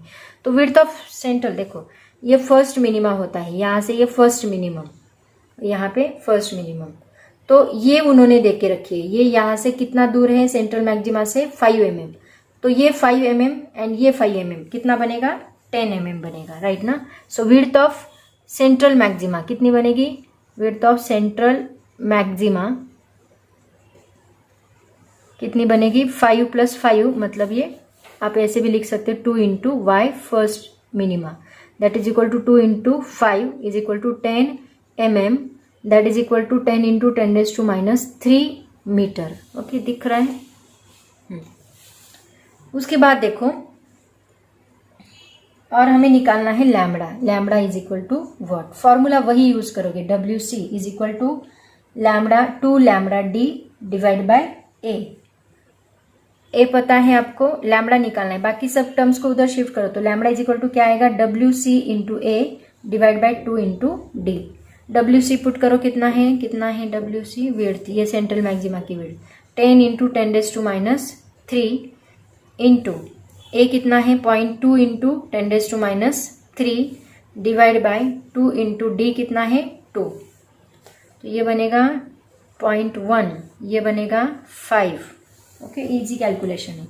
कितना होता है देखो, दैट इज ये 0.1 मतलब ये 10, इसको आप ऐसे भी लिख सकते हैं 10⁻1 इस 0.1 को। तो ये कितना बनेगा -3 -6 एंड -1 -7, 5 इंटू 10⁻7 मतलब कितना हुआ 5000 इंटू 10⁻10 मीटर। तो इसी को हम लोग लिखते हैं 5000 एंगस्ट्रॉम। जैसे हम इसका कन्वर्जन, एंगस्ट्रॉम का कन्वर्जन मीटर में करते वक्त 10⁻10 से मल्टीप्लाई करते थे, तो मुझे यहाँ 10⁻10 चाहिए था, तो मैंने 3 जीरोस बढ़ा दिए, तो ये -10 बन गया, तो ये 5000 एंगस्ट्रॉम हो गया। ठीक है, तो बच्चों ये था question number 3, question number 3, question number ही आता है मेरे, ये था 3 मार्क्स का क्वेश्चन। ओके, अब हम देखते हैं 4 मार्क्स के क्वेश्चन। उसमें 3 ही क्वेश्चन है, वो भी इजी है। यंग्स डबल स्लिट एक्सपेरिमेंट का डेरिवेशन पूछा है, फ्रॉनहोफर डिफ्रैक्शन का डेरिवेशन पूछा है, interference constructive and destructive explain करना है। तो देखते हैं क्वेश्चन नंबर 4 क्या है। जो क्वेश्चन नंबर 4 का पहला क्वेश्चन देखो क्या है, describe geometry of the Young's double slit experiment with the help of ray diagram, what is the fringe width, obtain an expression of it, write the condition for constructive as well as destructive interference. तो देखो कैसे solve करना है। तो देखो बच्चों, अभी next point हम लोग स्टडी करने वाले, that is the conditions for dark and bright fringes. मतलब देखो, सपोज आपको किसी ने पूछा कि ये एक स्क्रीन है, इसके ऊपर dark and bright fringes form हो रहे, तो आप बताओ कि जो फर्स्ट फ्रिंज है, मतलब फर्स्ट डार्क स्पॉट है, सपोज ये डार्क स्पॉट है, तो फर्स्ट डार्क स्पॉट कितने डिस्टेंस पे फॉर्म हो रहा है, ये आप लोग बता सकते हैं। या फिर सेकेंड ब्राइट स्पॉट कितने डिस्टेंस पे फॉर्म हो रहा है, ये हम लोग नहीं बता सकते। तो ये हम लोग प्रॉपरली मेजर भी नहीं कर सकते। तो इसके लिए कुछ कंडीशंस है कि डार्क स्पॉट कहाँ पे फॉर्म होगा, ब्राइट स्पॉट कहाँ पे फॉर्म होगा। तो ये डिस्टेंस हम लोग आराम से मेजर कर सकते, ऐसा फॉर्मूला बना के दिया है। तो वो फॉर्मूला हम लोग अभी डिराइव करने वाले हैं, लेकिन उसके पहले हम लोग कुछ चीज़ें यहाँ पे पढ़ेंगे। वो क्या है देखो, अभी हमने देखा कि जहाँ पे ब्राइट स्पॉट होता है, मैंने आपको बताया, इसको नोट डाउन कर लेना, जहाँ पे ब्राइट स्पॉट होता है वहाँ पे कौन सा इंटरफेरेंस होता है, that is the constructive interference. Constructive interference, तो लास्ट लेक्चर में हम लोगों ने देखा था कंस्ट्रक्टिव इंटरफेरेंस जहाँ पे ब्राइट स्पॉट होता है उसी को मैक्सिमा भी बोलते हैं। मैक्सिमा मतलब जिसकी इंटेंसिटी बहुत ज़्यादा होती है उसको हम मैक्सिमा बोलते हैं। तो हमें पता है कि जहाँ पे ब्राइट स्पॉट है, कंस्ट्रक्टिव इंटरफेरेंस है, वहाँ पे जो पाथ लेंथ होती है वो ऑलरेडी हमने स्टडी किया है। Path length is denoted by delta X. जो पाथ लेंथ होती है वो कितनी होती है, that is denoted by N lambda, where N is equal to क्या होता है 0, 1, 2, 3 एंड सो ऑन। मतलब हमें डेल्टा एक्स कितना मिलता है, एक तो 0 मिलता है, नहीं तो लैम्बडा, नहीं तो 2 lambda, 3 lambda and so on. किसके लिए, ब्राइट स्पॉट के लिए पाथ लेंथ कुछ इस प्रकार रहेगी और कंस्ट्रक्टिव इंटरफेरेंस रहेगा, तो उसकी कंडीशन ये होती है। उसके बाद हमने देखा डार्क स्पॉट। डार्क स्पॉट हमें कहाँ पे मिल रहा है, डिस्ट्रक्टिव इंटरफेरेंस है उसको हम बोलते हैं। डिस्ट्रक्टिव इंटरफेरेंस की वजह से हमें डार्क स्पॉट मिल रहा है। तो डिस्ट्रक्टिव इंटरफेरेंस मतलब मिनिमम लाइट, जिसको मिनिमा बोला जाता है। ठीक है, तो यहाँ पे मिनिमम लाइट हमें पाथ लेंथ कौन सी होती है उसके लिए, दैट इज हमने देखा लास्ट लेक्चर में 2n-1 इंटू लैम्बडा बाई 2, मतलब लैम्बडा बाई 2 और 3 लैम्बडा बाई 2 और 5 लैम्बडा बाई 2 और 7 lambda by 2 and so on. Okay, so यहाँ पे n की वैल्यू क्या होती है, that is 0, 1, 2, 3 and so on. तो ऐसे हमने constructive and destructive interference pattern study किया। ठीक है, तो इसको हम लोग इसमें यूटिलाइज करने वाले, इसलिए मैंने ये पहले आपको क्लियर किया। तो अभी स्टार्ट करते हैं कि कंडीशंस क्या रहेगी। अगर आपको डार्क स्पॉट मिल रहा है, डार्क फ्रिंज मिल रही है या ब्राइट फ्रिंज मिल रही है, तो उसके लिए कंडीशन क्या रहेगी, तो उसका हम लोग फॉर्मूला डिराइव करने वाले हैं। ओके, तो देखो बच्चों, इसके लिए हम लोग यहाँ पे स्क्रीन कंसिडर करने वाले हैं। सपोज दिस स्क्रीन को हमने नाम दिया A एंड B। ठीक है, और यहाँ पे हमने स्लीट ली है S1 एंड S2। अभी आगे का मैंने कुछ भी ड्रॉ नहीं किया है, सोर्स वगैरह, बस अभी इसके ऊपर हम लोग काम करने वाले हैं। ठीक है, तो ये स्लीट से मतलब जो सोर्स है वहां से स्क्रीन हमने बहुत दूर रखी है। कितनी दूर रखी है, सपोज हमने कैपिटल D जितने डिस्टेंस पे हमने स्क्रीन रखी है। ये क्या है, स्क्रीन, और ये दोनों स्लीट से S1 एंड S2। तो यहां से हमने स्क्रीन बहुत दूर रखी है, कितने, D डिस्टेंस पे, एंड इन दोनों के बीच में जो डिस्टेंस है वो सपोज हम लोगों ने स्मॉल d कंसीडर किया। तो ये जो d है, this capital D is greater than this small d, मतलब d बहुत ही छोटा है एंड ये d जो है वो बहुत ही छोटा है, कैपिटल D जो है वो बहुत ही बड़ा है, मतलब ये नहीं के बराबर, इतना बड़ा d है। और जितना ज़्यादा दूर हम लोग रखेंगे उतना ज़्यादा इंटरफेरेंस पैटर्न हमें अच्छा मिलेगा।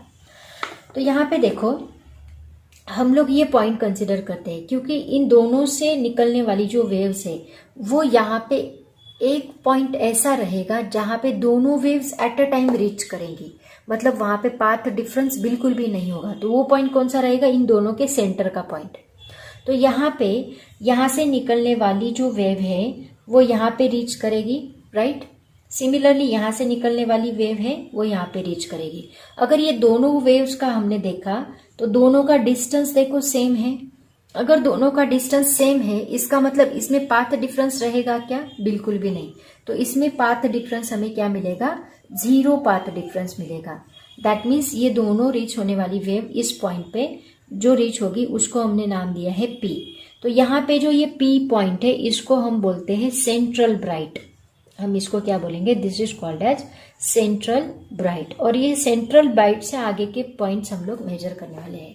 मतलब जो फर्स्ट ब्राइट रहेगा ये सेंट्रल ब्राइट, इसके बाद जो आएगा फर्स्ट ब्राइट, उसके बाद जो आएगा सेकेंड ब्राइट, तो इससे कितना दूर है वो डिस्टेंस हम लोग मेजर करेंगे। ठीक है, तो ये अभी हमने यहाँ पे सेंट्रल ब्राइट लिया P पॉइंट। अब इस स्लीट से हमने एक परपेंडिकुलर लाइन यहाँ पे खींची स्क्रीन के ऊपर, इसको मैंने नाम दिया suppose that is the M। Similarly ये स्क्रीन से हमने एक परपेंडिकुलर लाइन यहाँ पे खींची, इसको हमने नाम दिया N। अब ये P पॉइंट से जो M डिस्टेंस है वो कितना रहेगा, ये टोटल कितना है D, तो ये सेंटर में है, P पॉइंट सेंटर में है, तो इससे ये डिस्टेंस कितना होगा, दैट इज D/2, एंड इससे ये डिस्टेंस कितना होगा, दैट इज ऑल्सो D/2। तो ये दोनों के बीच का जो डिस्टेंस है, मतलब सेंट्रल ब्राइट जो हमें मिल रहा है ये दोनों सोर्स से, दैट इज D/2 दोनों के बीच में हमें सेंट्रल ब्राइट मिल रहा है। ठीक है, तो ये हो गया सेंट्रल ब्राइट। अभी हम लोग कोई दूसरा पॉइंट कंसिडर करते हैं यहाँ का। सपोज मैंने इसको नाम दिया Q पॉइंट। ओके, ये है A एंड B, ये P पॉइंट जो पहला है सेंट्रल ब्राइट। अब यहाँ पे हमने एक Q पॉइंट कंसिडर किया है, ये Q पॉइंट के ऊपर हम लोग अभी काम करने वाले हैं। तो यहाँ से आने वाली वेव यहाँ पे रीच करेगी कुछ इस प्रकार, और यहाँ से आने वाली वेव यहाँ पे रीच करेगी कुछ इस प्रकार। तो अब देखो ये दोनों वेव्स वहाँ पे रीच कर रही है, लेकिन ये वेव का डिस्टेंस थोड़ा कम है और ये वेव का डिस्टेंस थोड़ा ज्यादा है। तो इसका डिस्टेंस कितना ज्यादा है ये अगर मुझे निकालना है तो मैंने क्या किया, यहाँ से एक परपेंडिकुलर लाइन मैंने यहाँ पे खींची। ठीक है, तो यहाँ से अगर परपेंडिकुलर लाइन खींची, अभी देखो ये दोनों का डिस्टेंस हमें सेम लग रहा है यहाँ से, लेकिन हाँ यहाँ से इतना डिस्टेंस हमें सेम लग रहा है। तो इन दोनों के बीच में पाथ लेंथ कितनी आएगी, दैट इज हमने इसको डिनोट किया ΔL से। ये जो डिस्टेंस है इस पॉइंट को हम लोग कुछ तो भी नाम दे देते हैं। सपोज इसको आपकी बुक में जो नाम दिया है वही मैं देती हूँ, उसको K नाम बोला है। तो ये जो पॉइंट है हम लोग यहाँ पे K बोलते हैं। तो एक K पॉइंट पे हमने परपेंडिकुलर खींची S1 से, तो ये जो डिस्टेंस है that is denoted bye ΔL। तो ये ΔL क्या बनेगा, इन दोनों के बीच का पाथ डिफरेंस बनेगा। ΔL is equal to path difference, this is called as path difference. ये दोनों वेव का, ओके, क्योंकि इतना ही डिफरेंस है। देखो ये बाकी ये जो डिस्टेंस है ये सेम है, लेकिन इतना डिस्टेंस इसमें एक्स्ट्रा है, तो ये क्या बनेगा, this is the path difference. Okay, अभी हमें इसका फॉर्मूला डिराइव करना है। किसका फॉर्मूला डिराइव करना है, इस P पॉइंट से ये Q पॉइंट कितना दूर है। ये d/2 में अंदर से लिखती हूँ, ये d/2 अंदर से लिखती हूँ। इस P पॉइंट से ये Q पॉइंट कितना दूर है, मतलब ये डिस्टेंस हम लोग y कंसिडर करेंगे, तो ये y का ही हमें डेरिवेशन फाइंड आउट करना है। तो कैसे फाइंड आउट करेंगे, देखो। तो देखो बच्चों, इसके पहले की जो थियोरी है वो वही है कि S1 S2 ये दो स्लिट्स हमने ली, while AB is the screen, P is the central point, because phase difference, the wave which is coming from the S1 and S2 reach to the point P with the zero phase difference, that means P is the central bright point.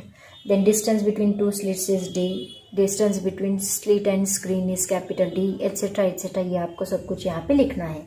ये starting की theory है, उतनी आप लोग लिख सकते हो, जितना एक्सप्लेन कर सकोगे उतना एक्सप्लेन करो, ठीक है।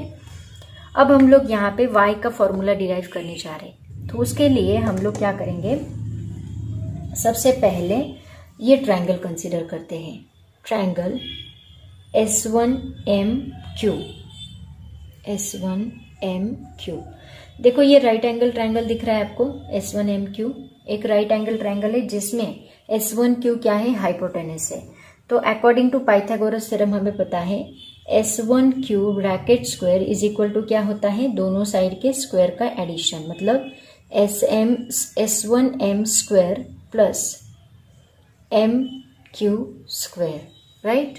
अब यहाँ पे S1M square plus MQ square, MQ square कितना है, देखो ये टोटल डिस्टेंस कितना है y एंड ये d/2, मतलब यहाँ से y प्लस d/2 ये डिस्टेंस बनेगा। ये टोटल डिस्टेंस कितना है y, इसमें से अगर मैं d/2 निकाल दूं तो ये रिमेनिंग डिस्टेंस मुझे मिलेगा इतना। ये कितना मिलेगा रिमेनिंग डिस्टेंस, ये कितना है y, तो इसमें से ये निकाल दूं तो ये कितना बनेगा, y माइनस d/2 बनेगा, राइट। कितना बनेगा, y माइनस d/2। एक मिनट, इसको मैं अंदर से लिखती हूँ क्योंकि यहाँ जगह नहीं है, y माइनस d/2। तो यहाँ पे हम लिखेंगे S1Q square is equal to S1M square plus MQ square. S1M square कितना है, देखो D, तो इसकी जगह पे हम लोग लिखेंगे D स्क्वायर प्लस ये कितना है MQ स्क्वायर, ये है y minus d/2 bracket square. ये हमें क्या मिला, S1Q स्क्वायर। सिमिलरली दूसरा ट्रायंगल कंसीडर करो, कौन सा, S2NQ, ट्रायंगल S2NQ। ये भी क्या है, एक राइट एंगल ट्रायंगल है। देखो यहाँ से इतना, ये राइट एंगल ट्रायंगल है, इसके ऊपर फोकस करो। ये क्या आएगा, इसका S2Q क्या आएगा, hypotenuse. S2Q bracket square is equal to S2N square plus NQ square. तो S2Q square is equal to S2N square मतलब वापस कितना, D स्क्वायर, तो ये आएगा D square plus NQ square कितना आएगा, देखो ये y, उसमें हमने ये d/2 ऐड कर दिया, मतलब ये पूरा आएगा इसमें, तो इसमें हम लिखेंगे y plus d/2 bracket square. Okay, suppose इसको नाम दिया इक्वेशन 1, इसको नाम दिया इक्वेशन 2। अब हम क्या करेंगे, subtract equation 1, subtract equation 2 minus 1 करो, इक्वेशन 2 फ्रॉम 1। ओके, इसमें से इसको सब्ट्रैक्ट किया तो क्या मिलेगा, S2Q bracket square minus S1Q bracket. ऐसा क्यों किया, क्योंकि S2Q बड़ा है, देखो S1Q छोटा है, तभी हमें पाथ लेंथ मिलेगी, है ना, पाथ डिफरेंस मिलेगा। दैट इज इक्वल टू, इसको सब्ट्रैक्ट करो, D square plus y plus d/2 bracket square minus ये D स्क्वायर, ये प्लस का माइनस बनेगा, minus y minus d/2 bracket square. Okay, अब यहाँ पे देखो ये D स्क्वायर दोनों कैंसिल हो गए। S2Q bracket square, S2Q bracket square minus S1 cube bracket square is equal to y plus D by two bracket square को हम लोग a plus B bracket square का फॉर्मूला यूज करके differentiate करेंगे। मतलब तो ये कितना आएगा देखो, y square a plus B bracket square y square plus 2ab मतलब 2y into D by to, छोटा दिख रहा है ना, plus D by two bracket square मतलब D square divide by 4 minus, similarly minus यहाँ पे लिखती हूँ, ये आएगा y square minus 2 into Y into D by two plus D square by 4। तो अब देखो यहाँ पे हम क्या करेंगे, ये यहाँ का 2 गेट कैंसिल, यहाँ का 2 गेट कैंसिल, माइनस से पूरे ब्रैकेट को मल्टीप्लाई कर दो, that is equal to Y square plus ये क्या आएगा y into D plus D square by 4, ये माइनस यहाँ माइनस आएगा, y स्क्वायर ये minus minus becomes plus y into D minus plus minus D square by 4। तो ये y square ये minus y square get cancel, ये D square by 4 minus D square by 4 get cancel, y D क्या मिलेगा 2y मिलेगा। तो हमें क्या मिला S2 cube bracket square minus S1 cube bracket square is equal to 2y D. अब देखो यहाँ पे S2 cube bracket square minus S1 cube bracket square, इसको a square minus B square का फॉर्मूला हम अप्लाई कर सकते हैं। क्या होता है a square minus B square का formula, a plus B into A minus B. तो इसकी जगह पे हम वो फॉर्मूला अप्लाई कर सकते हैं, तो करो apply, S2 cube minus S1 cube in other bracket S2 cube plus S1 cube, right, is equal to ये 2y D as it is रहेगा। अब अगर ये इसमें से S2 Q minus S1 Q हम एज इट इज रखे and S2 Q plus S1 Q को हम उस साइड शिफ्ट करें, तो वो इस साइड जाके क्या होगा डिवाइड होगा। मैं इसको प्लस माइनस कर लेती हूँ, ठीक है, आपका कंफ्यूजन हो सकता है तो मैं नीचे ही लिखती हूँ। तो ये होगा S2 Q minus S1 Q is equal to 2y D, ये इस साइड आके डिवाइड होगा S2 Q plus S1 Q. देखो अब तक क्या किया आपको समझ में आया होगा। देखो पहले हमने क्या किया, अभी आ ही गया है आपका आंसर।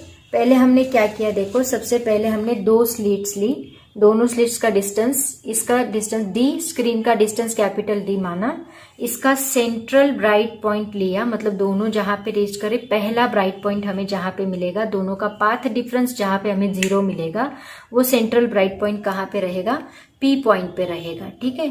फिर उससे हमें डार्क ब्राइट, ऊपर डार्क ब्राइट, नीचे डार्क ब्राइट, ऐसे फ्रिंजेस मिलेगी। तो कोई तो भी एक फ्रिंज हमने उसकी Q पॉइंट पे ली। तो इसके लिए हमें पाथ डिफरेंस निकालना है, इसके लिए हमें फॉर्मूला फाइंड करना है ताकि वो सबके लिए एप्लीकेबल हो, ठीक है। तो ये जनरल फॉर्मूला हम लोग फाइंड कर रहे हैं, उसके लिए हमने एक Q पॉइंट लिया जिसका डिस्टेंस हमने सेंट्रल ब्राइट से y जितना कंसीडर किया। फिर हमने यहाँ पे 2 परपेंडिकुलर्स ड्रॉ की स्क्रीन के ऊपर, जिसको M एंड N नाम दिया। तो हमने एक perpendicular right angle triangle consider किया S1MQ, जिसमें पाइथागोरस थ्योरम यूज करके हमने एक इक्वेशन बनाया। सिमिलरली हमने दूसरी स्लिट से S2NQ दूसरा ट्राइंगल कंसीडर किया, पाइथागोरस थ्योरम करके उसका दूसरा इक्वेशन फॉर्म किया। फिर दोनों इक्वेशन को हमने सब्ट्रैक्ट किया, बड़े में से छोटा। उसको सब्ट्रैक्ट करने के बाद बस a plus B bracket square का फॉर्मूला अप्लाई करते गए, तो ये फाइनल इक्वेशन हमें यहाँ पे मिला, ठीक है। अब देखो, अब S2Q माइनस S1Q कितना है, देखो ये S2Q है, S2Q एंड ये S1Q है, दोनों के बीच में डिफरेंस कितना है, डेल्टा L। तो इसकी जगह पे हम लोग डेल्टा L लिख सकते हैं। सिमिलरली जो S2Q है, S2Q एंड S1Q है, ये दोनों नियरली इक्वल टू D बन रहे हैं। अब देखो बच्चों, यहाँ पे जो D है, ये D बहुत बड़ा है, ये D बहुत ही छोटा है, ऑलरेडी मैंने आपको बताया था, और ये Y जो है वो भी छोटा है। इसका मतलब D is less than capital D, Y is less than capital D। तो हम लोग जो ये S2Q एंड S1, आपको ऐसे फील होगा कि ये दोनों आने वाली जो रेज है वो नियरली पैरेलल है, ऐसे हमें फील होगा। तो पैरेलल है इसका मतलब क्या, बहुत दूर, जैसे कि सन रेज से अर्थ पे रेज आते हैं उतने दूर से आते हैं, हमें सभी रेज पैरेलल लगते हैं। तो सेम ऐसा ही यहाँ पे हो रहा है, ये बहुत छोटा डिस्टेंस है और ये बहुत बड़ा डिस्टेंस है, इससे आने वाले सभी रेज हमें पैरेलल लगते हैं। इसका मतलब इन दोनों के बीच का जो डिस्टेंस है वो हमें सेम लगता है। तो S1Q nearly equal to S2Q होता है and it is nearly equal to capital D होता है, नियरली इक्वल टू। तो ऐसे हम लोग मान के चल सकते हैं। तो यहाँ पे जो ये S2Q प्लस S1Q है, ये हमें कितना मिलेगा अगर हमने D माना, तो ये दोनों D है, S1Q प्लस S2Q, ये दोनों भी D है, तो ये D प्लस D कितना बनेगा, 2D बनेगा। तो इसको हम लोग 2D मान के चल सकते हैं। एंड S2Q यहाँ पे देखो, S2Q माइनस S1Q, इसका बीच का डिफरेंस कितना है, डेल्टा L। तो हम लोग यहाँ पे लिख सकते हैं delta L is equal to 2YD as it is रहेगा, divide by S2Q plus S1Q मैंने क्या बोला, 2D। तो इसकी जगह पे हम लोग लिख सकते हैं 2D। तो यहाँ का 2 गेट कैंसिल होगा और डेल्टा L हमें क्या मिलेगा, YD divide by capital D। तो ये जो है, this is the final formula for path difference. यही फॉर्मूला है पाथ डिफरेंस का। ये फॉर्मूला आप लोग हर एक ब्राइट फ्रिंज के लिए अप्लाई कर सकते हो, डार्क फ्रिंज के लिए अप्लाई कर सकते हो। तो कैसे, देखो, अगर मुझे ये ब्राइट फ्रिंज के लिए अप्लाई करना है, कंसिडर करते हैं सबसे पहले कंस्ट्रक्टिव इंटरफेरेंस पैटर्न की। ये फॉर्मूला सबको समझ में आया कैसे हमने डिराइव किया। अब ये फॉर्मूले के ऊपर हम लोग ब्राइट फ्रिंज कैसे फॉर्म होगी, डार्क फ्रिंज कितने डिस्टेंस पे फॉर्म होगी, वो हम लोग निकाल सकते हैं। तो इससे आप वाई फॉर्म कर सकते हो। देखो बताती हूँ, सबसे पहले इसको नोट डाउन कर लो, चाहे तो मैं इसको रफ करने जा रही हूँ। तो देखो बच्चों, अभी पाथ डिफरेंस डेल्टा एल का फॉर्मूला हमने डिराइव किया। डेल्टा एक्स पाथ डिफरेंस हम लोग ले रहे थे, इसको डेल्टा एल भी हम लोग बोल सकते हैं। वो क्या है, Y D divide by capital D. अब सपोज हमें पता है अगर point Q will be bright, ऐसे हम लोग मान के चलते हैं। Suppose point Q will be bright, ये अगर ब्राइट है तो ब्राइट इंटरफेरेंस के लिए कौन सी कंडीशन है, delta L is equal to क्या होता है, N into lambda, where N is equal to क्या होता है, N is equal to 0, 1, 2 and so on, right ना। 0 लैमडा 2 लैमडा हमने देखा ना, ये कितना होता है, 0 लैमडा 1 लैमडा 2 लैमडा 3 लैमडा, ये होती है ब्राइट इंटरफेरेंस मतलब कंस्ट्रक्टिव पैटर्न की कंडीशन। तो यहाँ पे delta L is equal to क्या रहेगा, 0 लैमडा मतलब एन लैमडा। तो डेल्टा एल की जगह पे हम लोग क्या लिखेंगे, एन लैमडा लिखेंगे। तो हम लोग यहाँ पे लिखेंगे N lambda is equal to Y D divide by capital D.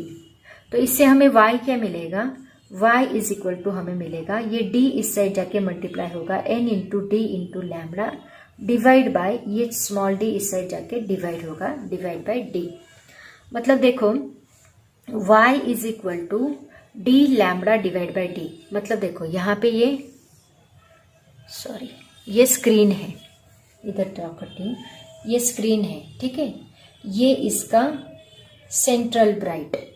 तो पहला ब्राइट स्पॉट हमें कहाँ पे मिलेगा, पहला ब्राइट स्पॉट एन की जगह पे क्या रहेगा, 0। तो ये 0 मतलब ये सेंट्रल ब्राइट स्पॉट मिलेगा, ठीक है। ये पूरा इक्वेशन हमें क्या मिलेगा, 0, एन इज इक्वल टू 0 तो वाई इज इक्वल टू हमें क्या मिलेगा, 0। तो पहला ब्राइट स्पॉट हमें कहाँ मिलेगा, यहाँ पे मिलेगा, ठीक है। फिर y इज इक्वल टू हम लोग क्या पुट करेंगे, sorry n is equal to हम क्या पुट करेंगे, 1। n is equal to 1 put किया तो नेक्स्ट ब्राइट स्पॉट हमें d lambda divide by lambda मतलब यहाँ पे मिलेगा। तो ये डिस्टेंस हमें कितना मिलेगा, d lambda divide by d। Okay, इतने डिस्टेंस पे फर्स्ट ब्राइट स्पॉट मिलेगा, फर्स्ट ब्राइट स्पॉट। फिर यहाँ पे n की जगह पे हम क्या पुट करेंगे, 2 मतलब सेकेंड ब्राइट स्पॉट हमें कितने डिस्टेंस पे मिलेगा, d lambda divide by small d, यहाँ पे 2 आएगा। फिर 3 d lambda divide by small d, फिर 4 d lambda divide by small, ऐसे n मतलब n d lambda divide by small d। ऐसे इतने डिस्टेंस पे हमें first bright spot, second bright spot, third bright spot ऐसे फ्रिंजेस मिलेगी। ओके, तो ये इसका जनरल फॉर्मूला बन गया। ओके, ऐसे याद रखो। अब बात करते हैं पॉइंट Q अगर डार्क रहा तो, if point Q will be dark, कब? इफ जो पाथ डिफरेंस है वो क्या रहेगा, दैट इज λ/2, 3 λ/2, ऑलरेडी मैंने कंडीशन आपको बताई थी, 4 λ/2 एंड सो ऑन, सॉरी 5 λ/2 और ना। तो इसका जनरल फॉर्मूला क्या होता है, 2n-1 इंटू λ/2, ये डेल्टा एल का फॉर्मूला होता है। तो यहाँ पे अगर उस फॉर्मूले में हमने डेल्टा एल की जगह पे ये पुट किया, 2n-1 into λ/2 is equal to क्या है, y into small d divide by capital D। तो हमें y का फॉर्मूला क्या मिलेगा डार्क स्पॉट के लिए, y is equal to 2n-1 as it is रहेगा, 2n-1 इंटू ये d इस साइड जाके ऊपर मल्टीप्लाई होगा, d into lambda divide bye 2 into small d। तो ये मिला हमें y का इक्वेशन, किसके लिए, फॉर डार्क फ्रिंज के लिए। तो अगर हमने n is equal to 0 put किया तो हमें मिलता है d lambda divide by 2d, मतलब d लैम्बडा डिवाइड बाई इससे हाफ डिस्टेंस पे, यहाँ पूरा d है, यहाँ पे पूरा लैम्बडा है, देखो यहाँ पे पूरा लैम्बडा है।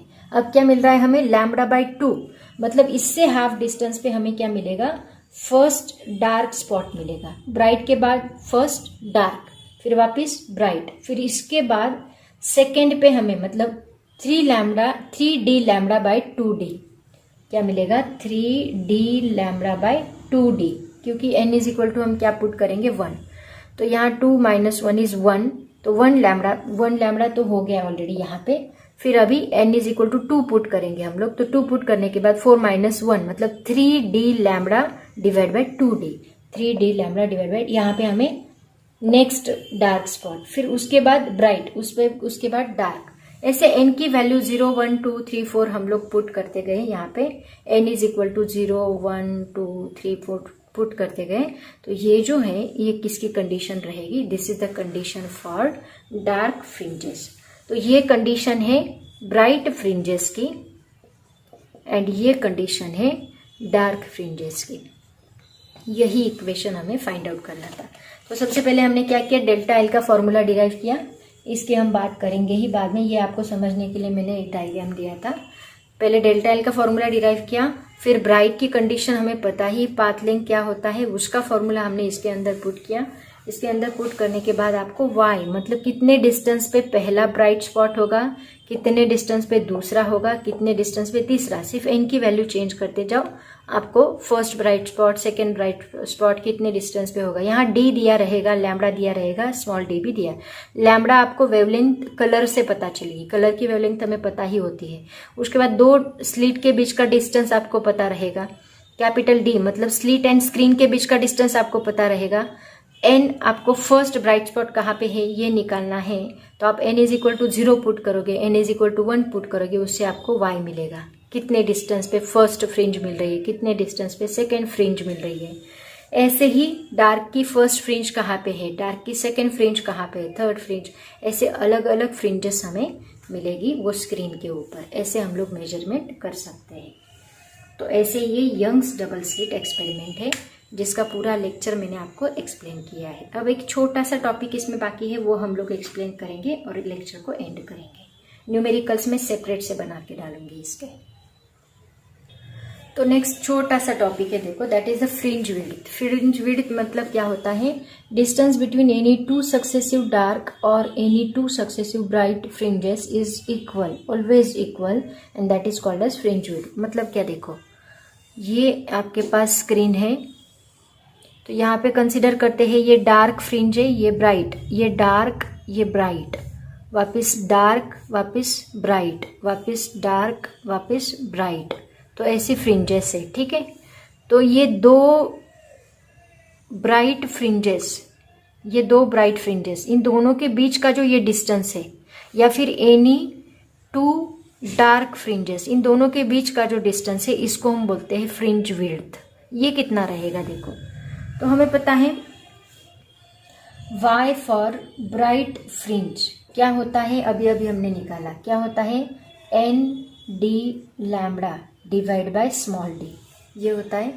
सपोज हम कंसीडर करते हैं ये फर्स्ट फ्रिंज है, तो n इज इक्वल टू क्या रहेगा, 1 रहेगा। फर्स्ट फ्रिंज के लिए n इज इक्वल टू क्या रहेगा, 1 रहेगा। अगर सेकेंड फ्रिंज है, मतलब y डैश हम लोग कंसीडर करते हैं, सेकेंड फ्रिंज के लिए n इज इक्वल टू क्या रहेगा, 2d lambda divide by small d।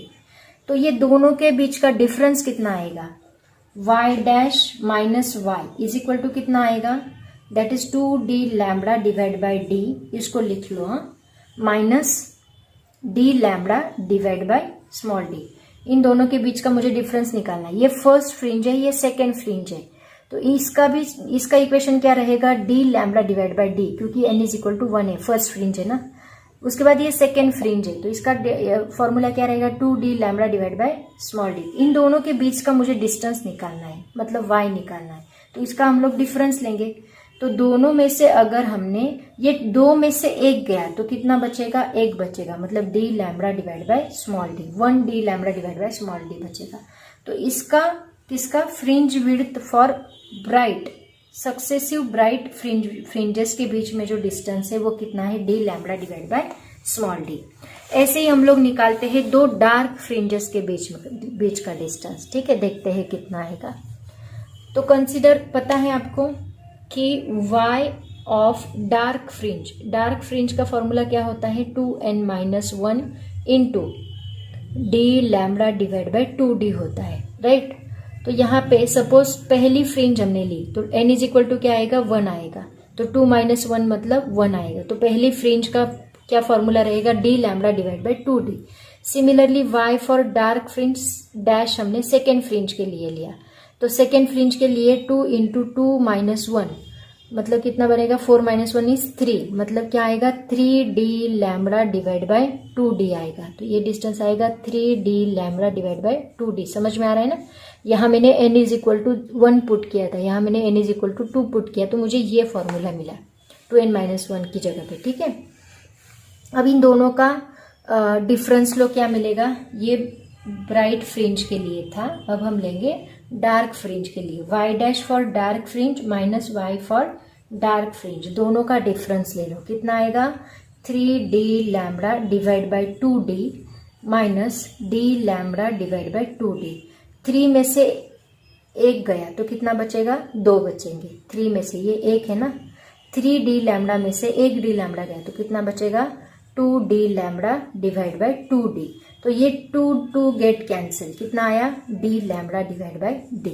देखो इन दोनों में, देखो इसका भी फॉर्मूला क्या मिला, d lambda divide by d, इसका भी फॉर्मूला क्या मिला, d lambda divide by d। इसका मतलब 2 सक्सेसिव डार्क और एनी 2 सक्सेसिव ब्राइट फ्रिंजेस का डिस्टेंस क्या होता है, इक्वल होता है, और उसी को हम लोग क्या बोलते हैं, फ्रिंज विड्थ बोलते हैं।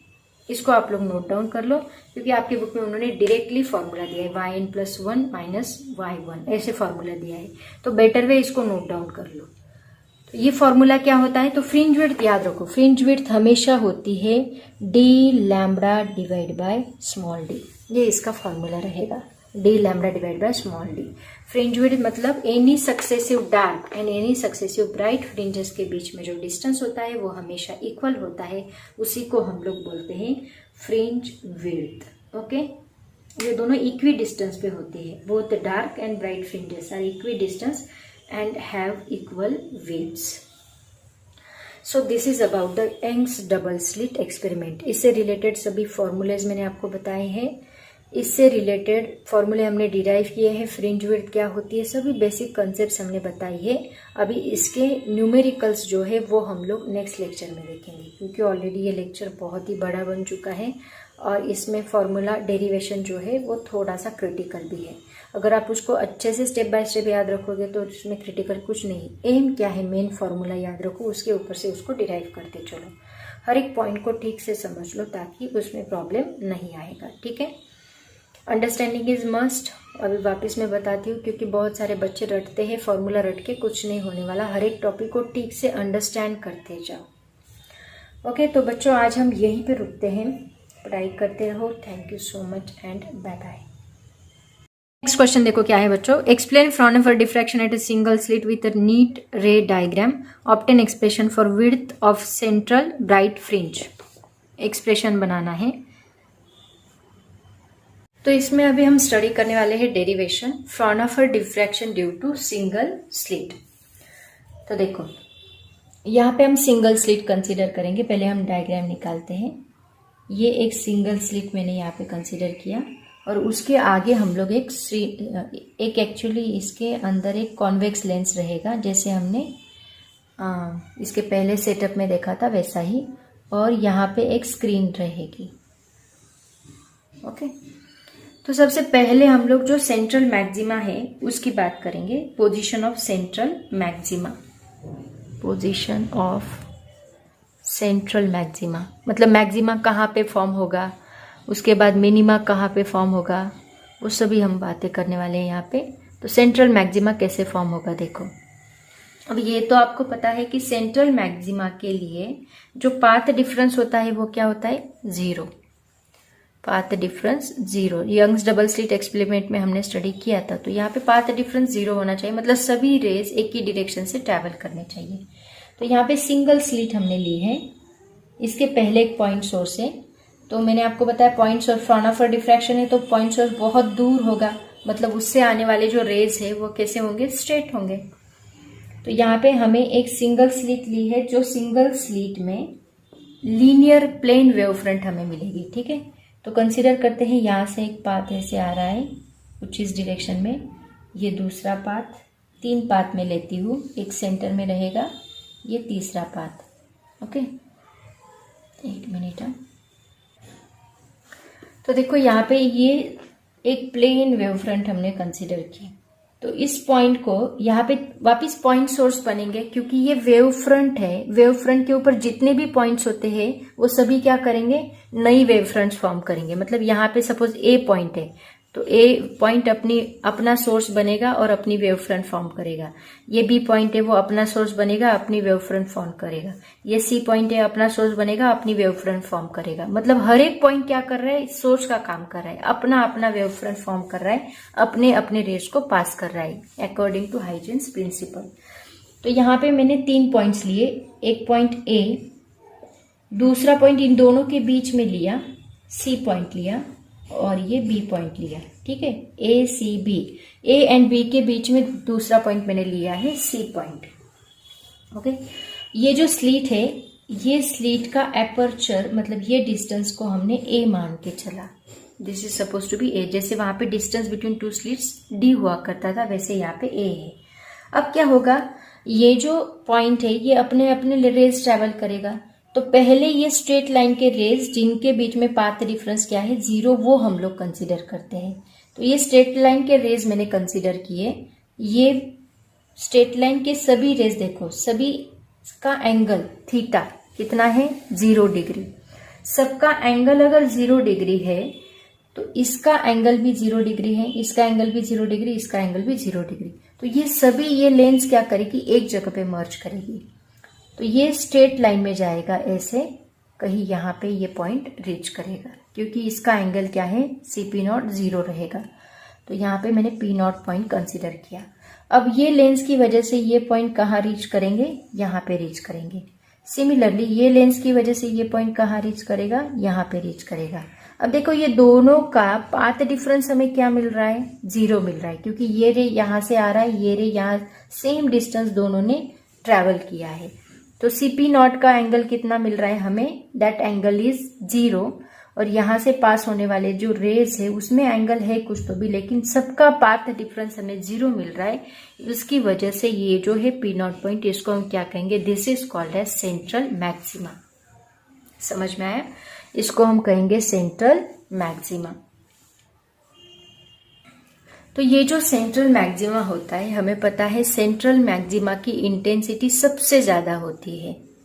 सेंट्रल मैक्सिमा, इसी को प्रिंसिपल मैक्सिमा भी कहा जाता है, प्रिंसिपल मैक्सिमा भी कहेंगे। एक मिनट,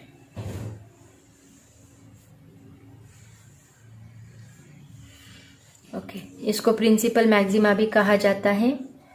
और इसकी जो इंटेंसिटी होती है वो बहुत ही ज्यादा इंटेंसिटी रहेगी। Intensity is maximum. जैसे कि देखो मैंने आपको होल का एग्जांपल दिया था, ये होल है, इसमें से पास होने वाला लाइट बेंड होगा और यहाँ पे हमें सेंटर में जो है वो सबसे ज्यादा मैक्सिमम लाइट मिलेगा। तो यहाँ पे कुछ पोर्शन तक हमें बहुत मैक्सिमम लाइट मिलेगा, उसके बाद फ्रिंजेस फॉर्म होना स्टार्ट होगी।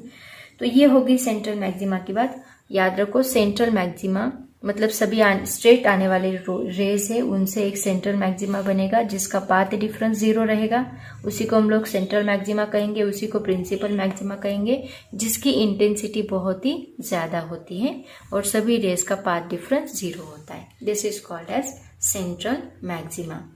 अब बात करते हैं मिनिमा या फिर मैक्सिमा, जो नेक्स्ट पॉइंट पास फॉर्म होगा। ऑब्वियसली अभी यहाँ पे सेंट्रल मैक्सिमा है, इतना पोर्शन यहाँ पे सेंट्रल मैक्सिमा का बन रहा है, तो ऑब्वियसली यहाँ पे इसके बाद कौन सा पॉइंट रहेगा, मिनिमा ही रहेगा। तो देखते हैं मिनिमा कितने डिस्टेंस पे फॉर्म होता है। बच्चों अब देखते हैं पोजीशन ऑफ सेकेंडरी मिनिमा। इसके लिए मैं इसको रफ करती हूँ, वो कहाँ पे रहेगी। देखो ये लेंस थोड़ी बड़ी करते हैं हम लोग। अब देखो सेकेंडरी मिनिमा के लिए यहां से पास होने वाले कुछ रेज हम लोग लेंगे जिनका एंगल होगा थीटा। सपोज ये एक रे मैंने लिया, इनके बीच में एंगल है theta, this angle is theta. Similarly यहां से पास होने वाला एक दूसरा रे लिया जिसके बीच में एंगल भी है थीटा। सिमिलरली यहां से पास होने वाला तीसरा रे लिया जिसके बीच में एंगल है थीटा। तो ऐसे थीटा जितने एंगल पे हमने रेज लिए, क्योंकि ये जो ए है, ए पॉइंट अपना अपना सोर्स है, वो किसी भी डायरेक्शन में रेस को पास कर रहा है। तो यहां से मैंने एक रे उठाया जिसका एंगल कितना है, थीटा है, इस पॉइंट से, इस रे से, ठीक है, सेंटर रे से, जिसका पाथ डिफरेंस एंगल कितना है, 0। तो यहां से एक एंगल थीटा एंगल का रे मैंने उठाया। सिमिलरली सी भी क्या है, अपने अपने रेस ट्रेवल कर रहा है, तो उसके भी मैंने एक रे लिया जिसका एंगल थीटा है। बी भी वैसे ही कर रहा है। अब देखो ये सभी पॉइंट यहाँ पे रीच कर रहे हैं। कंसीडर करते हैं ये पॉइंट यहाँ पे रीच कर रहा है, यहाँ से बेंड होके वो यहाँ पे रीच कर रहा है। सिमिलरली ये पॉइंट यहाँ से बेंड होके यहाँ पे रीच कर रहा है, ये पॉइंट यहाँ से बेंड होके यहाँ पे रीच कर रहा है और यहाँ पे एक पी पॉइंट बना रहा है, ठीक है। तो अभी ये पॉइंट कौन सा है वो हमें देखना है, ये मिनिमा है कि मैक्सिमा है। ऑब्वियसली यहाँ पे सेकेंडरी मिनिमा मैंने बोला है तो वो मिनिमा ही रहेगा। तो अब देखो, अब मैं यहां से एक परपेंडिकुलर लाइन यहाँ पे एन पॉइंट पे, बी के एन पॉइंट पे पुट करती हूँ, ठीक है, ये परपेंडिकुलर लाइन है। तो देखो कंसीडर करते हैं ये जो बी एन है, ये पाथ डिफरेंस बन गया। देखो अभी ये यहाँ से स्टार्ट हुआ था, ये यहाँ तक जाने के बाद ये स्टार्ट हुआ, मतलब यहाँ पे इतना पाथ एक्स्ट्रा हो रहा है और यहाँ पे इतना पाथ एक्स्ट्रा हो रहा है। ठीक से याद रखो, ठीक से ध्यान दो क्या हो रहा है यहाँ पे। ये पॉइंट ए पॉइंट जब स्टार्ट हो गया था तब इसका एक्स्ट्रा पाथ इतना चल गया और इसका एक्स्ट्रा पाथ इतना चल गया। तो कंसीडर करते हैं ये जो बी एन पॉइंट है इसका पाथ डिफरेंस हम लोग लैम्डा मान के चलते हैं। Suppose B N is equal to lambda है, ठीक है, लैम्डा जितना पाथ डिफरेंस इसमें आ रहा है। इसको लैम्डा क्यों मानेंगे, देखो अगर ये मैंने लैम्डा माना तो इसके बीच का जो ये डिफरेंस है ये कितना होता है, लैम्डा बाई 2। ये लैम्डा बाई 2 क्योंकि इसके हाफ में है ना, ये लैम्डा है इन दोनों के बीच का पाथ डिफरेंस, क्योंकि यहाँ पे बहुत सारे पॉइंट्स है। तो यहाँ का पॉइंट है, यहाँ का पॉइंट मैंने लिया, इन दोनों के बीच का पाथ डिफरेंस लैम्डा लिया, तो इसके सेंटर में लैम्डा बाई 2 रहेगा, इसके सेंटर में, सेंटर से दूसरा लैम्डा बाई 2 रहेगा। मतलब इतना डिफरेंस जो है वो लैम्डा बाई 2 है, इतना डिफरेंस जो है वो लैम्डा बाई 2 है। तो ये कितना रहेगा, ये डिफरेंस दोनों के बीच का डिफरेंस कितना रहेगा, लैम्डा रहेगा। तो वो डिफरेंस हमने कितना माना, that is suppose to be lambda. तो बी एन यहाँ पे लैम्डा है, तो ये पॉइंट, ये एंगल हमने लिया था थीटा। सिमिलरली यहाँ पे भी हम लोग ये एंगल कितना लेंगे, थीटा लेंगे। तो ये यहाँ पे बना एक राइट एंगल ट्रायंगल। तो ये कितना है, लैम्डा, ये डिस्टेंस कितना है, ए। तो साइन थीटा यहाँ पे क्या बनेगा, sine theta is equal to opposite side divide by hypotenuse. इसका अपोजिट साइड क्या है, लैम्डा, डिवाइड बाय हाइपोटेनिस क्या है, ए। तो यहाँ पे थीटा बहुत छोटा है क्योंकि हमें पता है इतना छोटा सा डिस्टेंस है, उसमें थीटा है वो बहुत ही छोटा रहेगा, it is very very small, क्योंकि ये डिफ्रैक्शन बहुत छोटा है। हम लोग यहाँ पे जूम कर रहे हैं बट एक्चुअल में ये डिफ्रेंशिएशन बहुत ही छोटा है। इसका मतलब जो साइन थीटा है it is very very less, so it is very very small, that's why sine theta is nearly equal to क्या बनता है, थीटा बनता है। तो हम यहाँ पे लिखेंगे थीटा इज इक्वल टू क्या आएगा, लैम्बडा बाय ए आएगा। ये फॉर्मूला हमें आगे जाके यूज करना है, इसको हम कहते हैं angular separation. This is called as angular separation. आगे बहुत सारे जगह पे हमने ऑलरेडी ये फॉर्मूला इसके पहले भी यूज किया है, न्यूमेरिकल सॉल्व किए थे, तो इसको हम लोग बोलेंगे एंगुलर सेपरेशन। अब क्वेश्चन ये अराइज होता है कि ये जो P है ये मिनिमा है कि मैक्सिमा है। देखो अभी मैंने आपको बताया कि ये जो डिस्टेंस है ये लैम्बडा है, तो ये कितना बनेगा, लैम्बडा बाई 2 और ये लैम्बडा बाई 2, मतलब AC एंड BC ये क्या बन रहे, these are the two equal halves, और इन दोनों के बीच में पाथ डिफरेंस कितना है, path difference is equal to lambda by 2, और लैम्बडा बाई 2 की वजह से, पाथ डिफरेंस की वजह से जो पॉइंट हमें मिलता है वो क्या होता है, लैम्बडा बाई 2। लैम्बडा की वजह से मिलने वाला पॉइंट होता है ब्राइट, एंड लैम्बडा बाई 2 की वजह से मिलने वाला पॉइंट क्या होता है, डार्क। इसका मतलब इन दो पॉइंट की वजह से जो पॉइंट हमें मिलेगा वो क्या रहेगा, दैट इज द मिनिमा, और it is also called as the dark point. तो ये हमारा फर्स्ट डार्क बनेगा, ये मिनिमा, या फिर इसको हम बोलेंगे डार्क पॉइंट। तो ये क्या रहेगा, अपना डार्क पॉइंट रहेगा। सो this is the position of first primary minima. ठीक है, तो अभी ऐसे ही हम लोग क्या करेंगे, सपोज अभी यहाँ पे मैंने θ1 मान लिया, इसको ये θ1 है ऐसे मान के चलो, क्योंकि एक पॉइंट नहीं है, यहाँ पे बहुत सारे पॉइंट है, बहुत सारे सोर्सेस है, तो उसमें से मैंने एक सोर्स का पॉइंट θ1 मान लिया। तो अभी आगे हम लोग ये इसको मैं θ2 मान के चलूंगी। अभी bn का डिफरेंस कितना था, लैम्बडा। अब कंसीडर करो bn का डिफरेंस 2 लैम्बडा है, वहां पे लैम्बडा था, अब अज्यूम करो लैम्बडा ही नहीं हो सकता, वो 2 लैम्बडा भी हो सकता है, तो ये मैंने सपोज टू बी 2 लैम्बडा मान लिया। ठीक है, ये डिफरेंस अभी 2 लैम्बडा है, तो साइन थीटा क्या बनेगा, फिर साइन थीटा बनेगा, साइन θ2 बोलो अभी इसको, क्योंकि ये θ1 बोला है ना, तो θ2 क्या बनेगा, 2 लैम्बडा बाई ए। तो साइन θ2 2 लैम्बडा बाई ए, मतलब θ2 क्या रहेगा, 2 lambda by A, because it is very very small. ऐसे ही bn का डिफरेंस 3 लैम्बडा मान लो, 3 लैम्बडा, तो ये क्या बनेगा, साइन θ3 बनेगा, that is equal to 3 lambda by 2, and so on. ऐसे ही हम लोग कहाँ तक गए, n तक गए, that means bn is equal to, suppose consider करो n लैम्बडा है, तो साइन θn क्या मिलेगा हमें, n lambda by A, and θn is very very small, so θn is equal to हमें क्या मिलेगा, n लैम्बडा बाई ए। ये रहेगा एंगुलर सेपरेशन। तो अगर उन्होंने फर्स्ट सेपरेशन पूछा, फर्स्ट मिनिमा पूछा, तो that is lambda by A आएगा। सेकेंड मिनिमा का एंगुलर सेपरेशन पूछा तो θ2 is equal to 2 lambda by, θ3 is equal to 3 lambda by A, θn is equal to n lambda by A, and so on. ऐसे dark fringes बनेगी। मतलब देखो यहाँ पे ये हो गया फर्स्ट सेंट्रल मैक्सिमा, उसके बाद आएगा ब्राइट, डार्क, डार्क मतलब लैम्बडा बाई ए, उसके बाद आएगा 2 लैम्बडा बाई ए, उसके बाद आएगा 3 lambda by A, and so on. ये डार्क के लिए लिया है, अभी तक ब्राइट बाकी है, क्योंकि पहला ये सेंट्रल के बाद फिर क्या मिलेगा हमें, डार्क मिलेगा, डार्क के बाद क्या मिलेगा, ये डार्क, फिर डार्क के बाद क्या मिलेगा, ब्राइट, उसके बाद ब्राइट, वापिस डार्क, वापिस ब्राइट, ऐसे अल्टरनेट हमें मिलेंगे। तो ये हमने किसकी बात की, this is the secondary minima की बात की। ठीक है, जिसका फॉर्मूला क्या मिला हमें, θn is equal to n lambda by A, ये फॉर्मूला हमें मिलेगा। जहां पे n इज इक्वल टू हमें क्या मिलेगा, n इज इक्वल टू 1 ±1 हो सकता है। ±1 क्यों, क्योंकि ये पॉइंट इधर भी बन सकता है, इधर भी बन सकता है ना, क्योंकि हम इसको सर्कुलर शेप में ले रहे, तो ऑब्वियसली वो ऊपर भी बनेगा, जैसा P0 यहाँ P यहाँ पे बना वैसा P यहाँ पे भी बनेगा। वापिस अल्टरनेट, यहाँ पे Q बना, यहाँ पे Q बनेगा, Q बोलो इसको, P डैश बोलो, Q डैश बोलो, नहीं, इसको P डैश Q डैश, मतलब जैसे पॉइंट ऊपर बन रहे वैसे ही नीचे भी बन रहे। तो ऊपर +1 तो नीचे -1, तो ऐसे n is equal to +-1 +-2 +-3 and so on.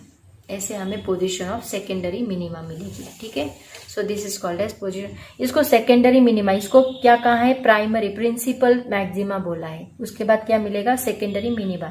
उसके बाद हमें मिलेगा सेकेंडरी मैक्सिमा, तो उसकी भी पोजीशन हमें देखनी है सेकेंडरी मैक्सिमा की।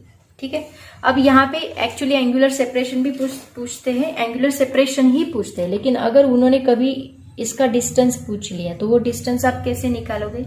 देखो वो डिस्टेंस कैसे निकालेंगे ये मैं बता दी। इसको पहले कॉपी कर लो, वैसे आपकी बुक में दिया है, दिखा नहीं तो भी चलेगा, बट फिर भी अगर आपको लिखना है तो पॉज करके इसको कॉपी कर लो। मैं इसको रफ करने जा रही हूँ। सपोज हमें ये डिस्प्लेसमेंट पूछा है उन्होंने, y कितना है। तो देखो यहाँ पे हमने देखा कि sine theta n is equal to क्या होता है, that is equal to n lambda divide by a। अब ये थीटा बहुत ही छोटा है, तो sine theta n and tan theta n ये दोनों क्या होते हैं, नियरली इक्वल होते हैं। So sine theta n is equal to tan theta n। तो यहाँ पे टैन थीटा n का फॉर्मूला क्या बनेगा, tan theta n is equal to, this is displacement मतलब y डिवाइड बाय क्या रहेगा, ये डिस्टेंस रहेगा। तो टैन थीटा n का फॉर्मूला हमें क्या मिलता है, y n divide by d, capital D। Okay, ये y डिवाइड बाय ये डिस्टेंस कितना है स्क्रीन से यहाँ तक का, ये हमने d लिया है, तो ये क्या मिलेगा हमें, y डिवाइड बाय d। तो ये हमें टैन थीटा n का फॉर्मूला मिलेगा। Therefore y n divide by d, यहाँ पे साइन थीटा n की जगह पे मैंने टैन थीटा n लिखा, तो यहाँ पे हम लिखेंगे y n divide by d is equal to हमें क्या मिलेगा, n lambda divide by a। तो अगर मुझे y n का फॉर्मूला चाहिए तो y n का फॉर्मूला मुझे क्या मिलेगा, n लैम्डा, और ये d इस साइड आके मल्टीप्लाई होगा divide by a as it is रहेगा। सो इसको हम कहते हैं displacement from the secondary minima from the central maxima, displacement for secondary minima from the central maxima. अब यहाँ पे ये जो lambda T divide by A है, ये किसका फॉर्मूला है, देखो फ्रिंज विड्थ का फॉर्मूला आपको याद है, lambda D divide bye D, ये फॉर्मूला होता था। लेकिन डी यहाँ पे स्लिट्स का डिस्टेंस है, लेकिन यहाँ पे हमने एक सिंगल स्लिट लिए जिसका एपर्चर हमने ए कंसिडर किया है। तो Y N is equal to हमें क्या मिलेगा, N lambda D divide by A, इसको हम लोग बोलेंगे विड्थ, फ्रिंज विड्थ, जिसको हम डब्ल्यू से डिनोट करते हैं। तो इसका फॉर्मूला ये भी बनेगा एन इंटू डब्ल्यू। तो ये पूरा फॉर्मूला हम लोग याद रखेंगे। एक्चुअली डिस्प्लेसमेंट का फॉर्मूला नहीं पूछते, डिस्टेंस नहीं पूछते वो लोग, बट याद रखो कभी कभी इसके ऊपर भी न्यूमेरिकल पूछा जा सकता है। अदरवाइज ये सेपरेशन का जो फॉर्मूला है ये सबसे इंपॉर्टेंट है, यहाँ पे ये ज्यादा पूछा जाता है, इसके ऊपर सबसे ज्यादा न्यूमेरिकल्स भी होते हैं, कॉम्पिटेटिव एग्जाम्स में भी इसके ऊपर न्यूमेरिकल होते हैं। तो ये रहा distance of secondary minima and this is the angular separation और this is called as position of secondary minima. ठीक है, नेक्स्ट क्वेश्चन देखो क्या है, what is interference, explain constructive and destructive interference with the help of diagram, what are coherent sources of light. देखते हैं जो constructive interference and destructive interference थोड़ा सा ब्लर दिख रहा है आपको, मैं पढ़ा के बताती हूँ। इंटरफेरेंस ऑफ लाइट मतलब क्या होता है, पहला क्वेश्चन उन्होंने पूछा है what is interference. Interference of light मतलब as the modification in the intensity light, that means larger at some places and smaller at some places, produced by the superposition of 2 और more waves, light waves called as interference of light. मतलब 2 या 2 से ज्यादा waves को combine करना, super impose करना, और उससे जो इंटेंसिटी ऑफ लाइट का मॉडिफिकेशन होगा उसको हम बोलते हैं इंटरफेरेंस ऑफ लाइट। तो कंस्ट्रक्टिव एंड डिस्ट्रक्टिव इंटरफेरेंस मतलब क्या होता है, अब वेव में क्रेस्ट होता है एंड ट्रफ होता है, तो जहां क्रेस्ट कोइंसाइड होगा वो उसमें कंस्ट्रक्टिव इंटरफेरेंस बनेगा, जहां ट्रफ कोइंसाइड होगा, जहां क्रेस्ट एंड ट्रफ कोइंसाइड होगा उसमें डिस्ट्रक्टिव इंटरफेरेंस बनेगा। मतलब देखो, point where the crest of one wave coincide with the crest of another wave and where the trough of one wave coincide with the trough of another wave are points with the maximum displacement, and at this point displacement is twice that of each wave। यहाँ पे सबसे maximum displacement होता है और सबसे dark light, सबसे bright light हमें दिखता है कहाँ, कंस्ट्रक्टिव में। These are points constructive interference. उसके बाद डिस्ट्रक्टिव इंटरफेरेंस मतलब क्या, points where the crest of one wave is coincide with the trough of another wave are points with the zero displacement. These are point destructive interference. Okay, और ये pattern आप लोग draw करोगे. यहाँ पे एक वेव है जहाँ पे construct crest and trough coincide होगा उसको हम कंस्ट्रक्टिव इंटरफेरेंस बोलेंगे. ट्रफ कोइंसाइड होगा उसको डिस्ट्रक्टिव इंटरफेरेंस. उसके बाद उन्होंने कोहरेंट सोर्सेज क्या होता है वो भी पूछा है. Two sources which emits light wave of the same frequency having a constant phase difference independent of time are called coherent sources. दो सोर्सेज जिनकी फ्रीक्वेंसी भी सेम होती है, at the same time emit होते हैं, फेज डिफरेंस भी नहीं होता, फेज डिफरेंस जीरो होता है, कांस्टेंट होता है एंड इंडिपेंडेंट होते हैं टाइम के ऊपर, ऐसे सोर्सेज को हम लोग क्या बोलते हैं, कोहेरेंट सोर्सेज बोलते हैं. तो बच्चों ये था अपना क्वेश्चन बैंक वेव ऑप्टिक्स का, ये यहाँ पे खत्म होता है. पढ़ाई करते रहो. Thank you so much and bye bye.